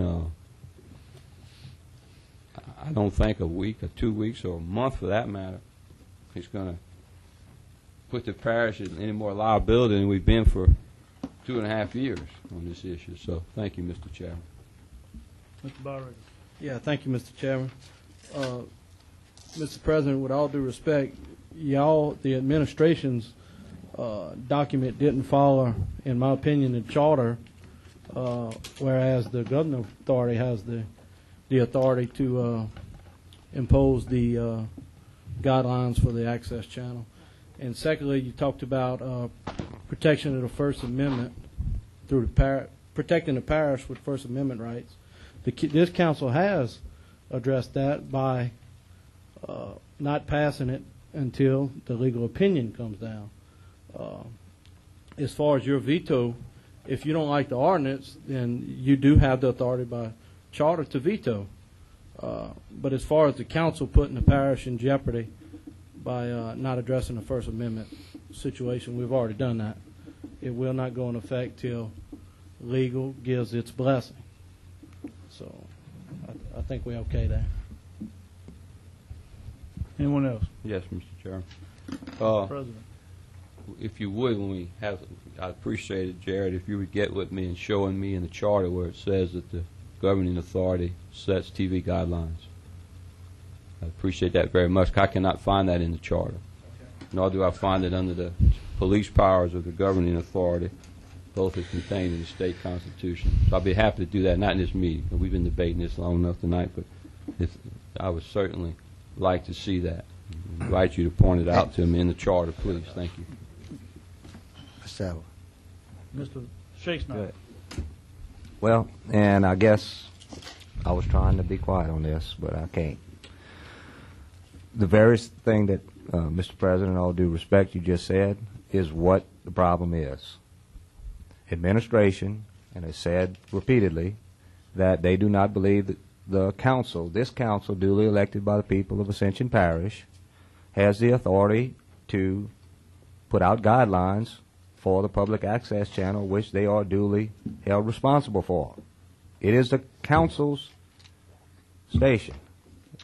Ascension Parish governing authority, plainly worded, plainly in the franchise agreement. That's just like everything else. We set policy, administration administers the policy set forth by this council. It's been that way all through. And now all of a sudden when we come to the television, the administration's position has been, this is administration's channel. Administration sees no reason why council should get involved, and administration set guidelines. We were handed a guideline coming to a meeting with administration's input only that was handed to us, and the policy set forth by this parish, representing this parish, without council approval or input. And we have been operating under those guidelines for the past so many months. Council has not approved the guidelines that the administration is operating on. That is my problem. That is my contention. All of these people that administration has brought forward and talked about, that they said this is recommended by these people, this is recommended by those people, and they're recommended by those people, all of them have been approved by their represented parish councils, except Ascension Parish. Therefore, we want to have rules and guidelines that are adopted and approved by this council. However we come forth, we started meeting on this 2 years ago. We had meetings and we invited people, invited administration to come to meetings. And finally, as it come to being, administration position was, let's have a third party person decide who is going to do the regulations, the guidelines. Mr. Ricky Babin came up and presented it. That is the local governing authority, which is the council. Therefore, we're putting forth guidelines. And we're putting forth in a position that we're waiting on legal to decide our intention and to word our intentions. And so I see no reason for us not to move forward with that. That is council's wishes. Mr. Chair. All right, Mr. Valentine. Yeah, it's plain and simple. You know, either administration controls or the council. I mean, I couldn't say it any better, Mr. Shakes. Knight. I got to agree with you completely. And I think we need to move on. I think the parish president needs to yield with this. If you're going to veto it, Ronnie, just veto it, and let's get on with the business. I mean, you've done it already. That's what your intents are. You know, I don't want to sit here and say, well, I hadn't had a chance to read it. All the words are there is the same thing that you've had, that you marked up. Ms. Fondo did a great job. She put what's in red, what's different. It's real simple. I mean, you've already stated you was going to veto it anyway, so let's just move on and quit discussing it, and let's just, you know, let's vote on it. Any further discussion? Yes, sir, Mr. Chairman. Mr. President. We keep getting accused of things and people putting words in our mouth. I find that interesting. First of all, I did not say I was going to veto it. I asked you to give us a chance to read this document. And I think you guys received it the same time the night we received it, Mr. Valentine. And Mr. Shea Snyder, I just beg to differ with you on some things. The council does not approve all the administrative policies of the parish. Now, you approve legislative policies, and you make laws. We implement, but you don't approve all. We have a lot of administrative policies that haven't been approved by the council, nor should you. That'd be micromanaging the executive branch of government. And so just as we try not to micromanage what you do, we ask you not to try to micromanage what we do. Now, so just because we have a difference of opinion doesn't mean one's wrong, one's right. We have a difference of opinion on this issue. And I think the stand that the administration has taken has been the right stand on this issue at this point, or we would have opened the parish up to some things we would not have wanted to do. And I deeply believe that. Now, we invited all of you, when we all first took office, to go meet with some local parishes that made their attorney, their public information officer, and their parish president, and their TV station available. Only 2 or 3 people availed themselves of that opportunity to do that. Now, and I understand you got jobs and things. That's part of what you're doing. But to come here tonight and try to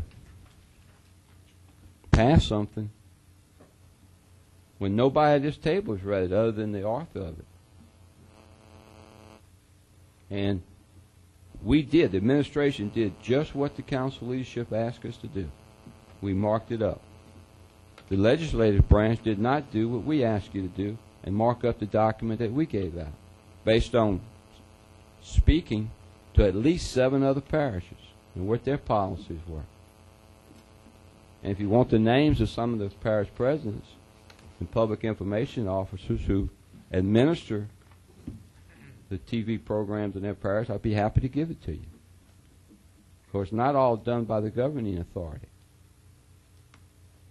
Okay, so let's make sure we don't say things that are not correct. Thank you, Mr. Chair. Mr. Babbitt, I'm sure you've been asked this question already. With the Federal Cable Franchise Act, the local franchise agreement, and the Home Rule Charter, who has the authority to impose policies governing the public access channel?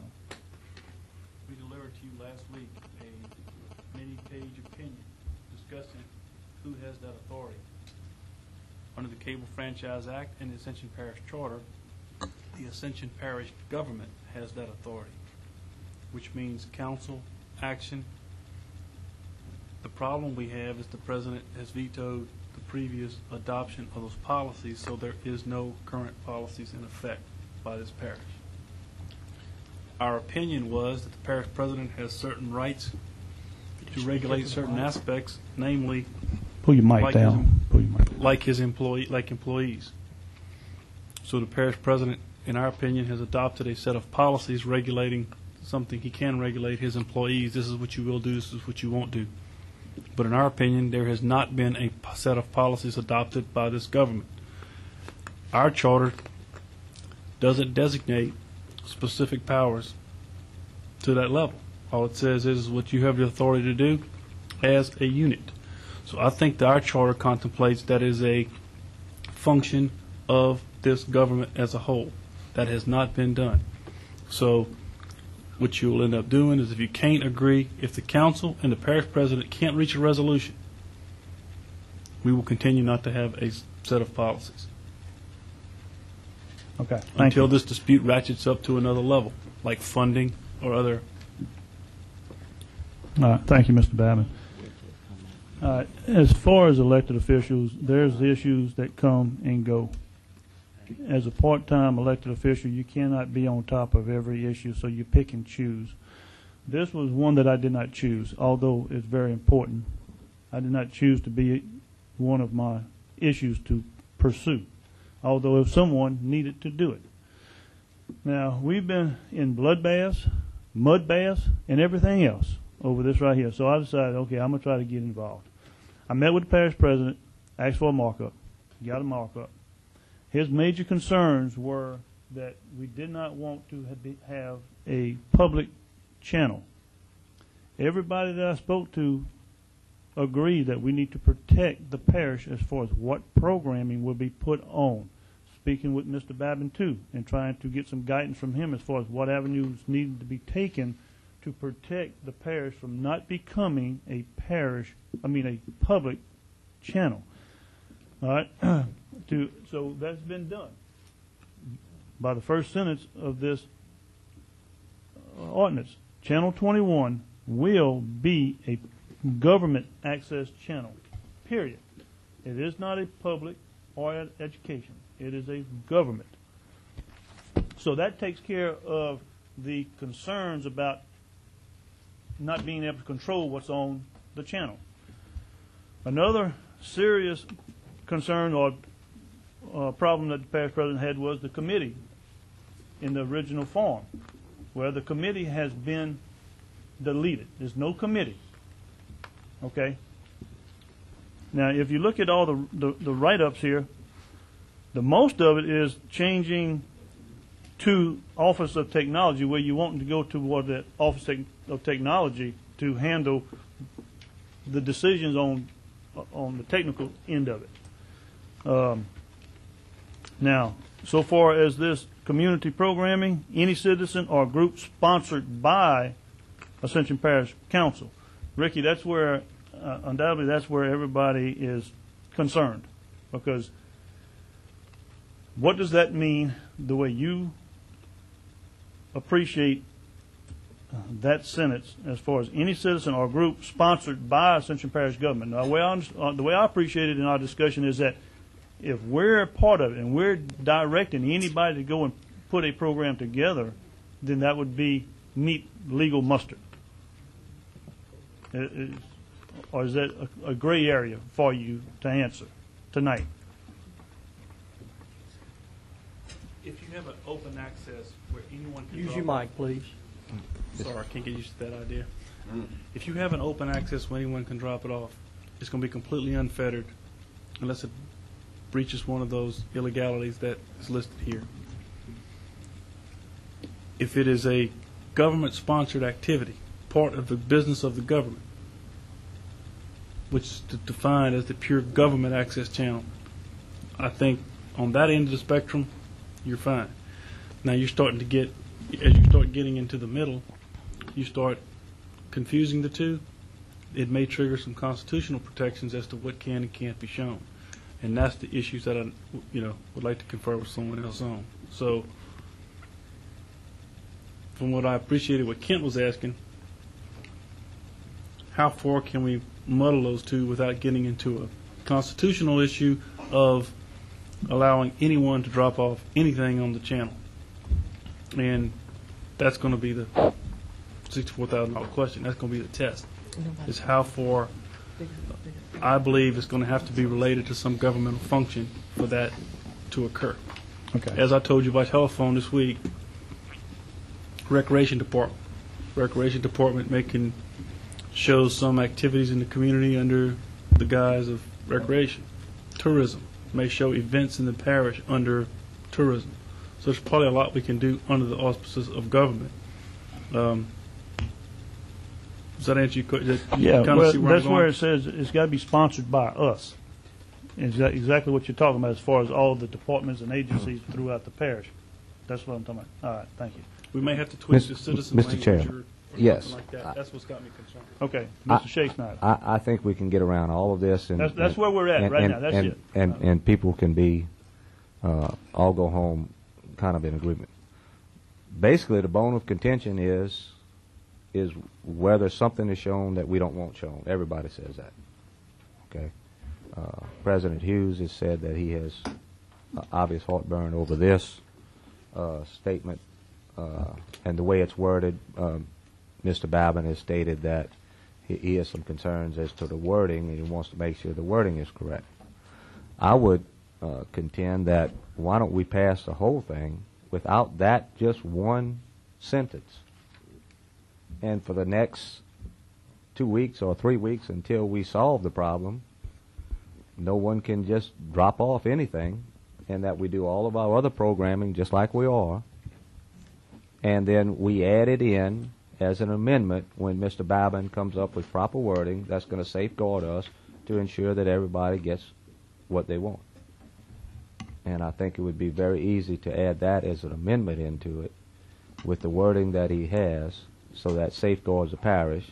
Everything else can be shown, all the other priorities, everything else. And no one has stated in opposition to any of the other reasons or the priorities for showing programs. And I think that would something that everybody could go home in agreement with. Mr. Well, you know, I do have some information from a First Amendment attorney, and that was the terminology to sponsor, that if the government sponsored it. And basically what that means is that if somebody brings a program and we decide to we can decide to sponsor it or not sponsor it. It says in this document that we reserve the exclusive right to reject programming. This document, as far as I'm concerned, protects us. Certainly it will protect us more for the next 2 weeks while Mr. Babin researches it than what's currently. The parish president keeps saying he wants to protect the parish, but yet we had an appeal tonight because we had no guidelines. We're unprotected right now. All I'm trying to do is get some protection in there. We've offered to do this and give, at least we've got some sort of protection while the parish attorney goes out and sees what he can do. If there's anything illegal about it or wrong, that he'll come back and bring us the right language that we can make sure we are absolutely protected. Because we all want the same thing. Mr. Sauer? Mr. Byringer. Yes, sir. I called a question on the motion. There's a motion on the table. You got the motion?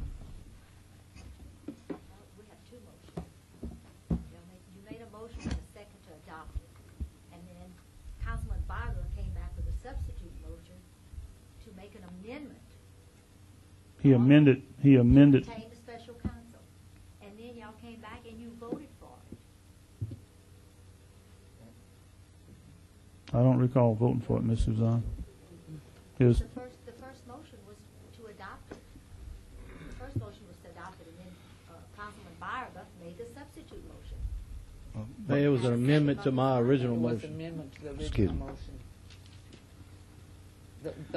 The motion and the amendment are together on one, and we have not voted on it. There's a motion with an amendment on the floor, authored by Mr. Byringer. Mr. Byringer, state the motion with the amendment. To accept the guidelines presented by Ms. Fontenot, the amended guidelines by Ms. Fontenot, with Mr. Babin's recommendation of attorney to review to make sure our First Amendment criteria, the ordinance meets the First Amendment criteria. Can we have a With second an by Ms. effective date of the ordinance. Yes, sir, I forgot that portion. With the effective date after legal approval. And we have a second by Ms. Fontenot. All right. Is there any opposition to the motion? I object. 3 objections. Motion passes.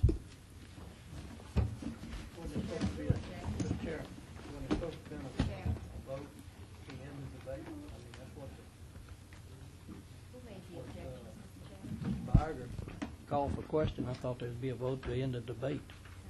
All right, is everyone through debating this? And that is Robert's Rules of Order. Too late. He's right. We should back up on the question. We will back up on the question. Hey, Mr. We will back up on the question. I mean, I'm not sure if the parish president or anyone else is through. Back up to the Mr. question. Is there any further? Vote. Discussion on the? Is there no? Question is a On the privileged question. motion. On the affirmative. Question is a privileged motion. Have a vote on the question. If the vote of the question passes, debate ends. If the vote on the question fails, debate continues. Thank you, Mr. Babb. Do we have a second? He called Second. question. We got a second. Is there any opposition?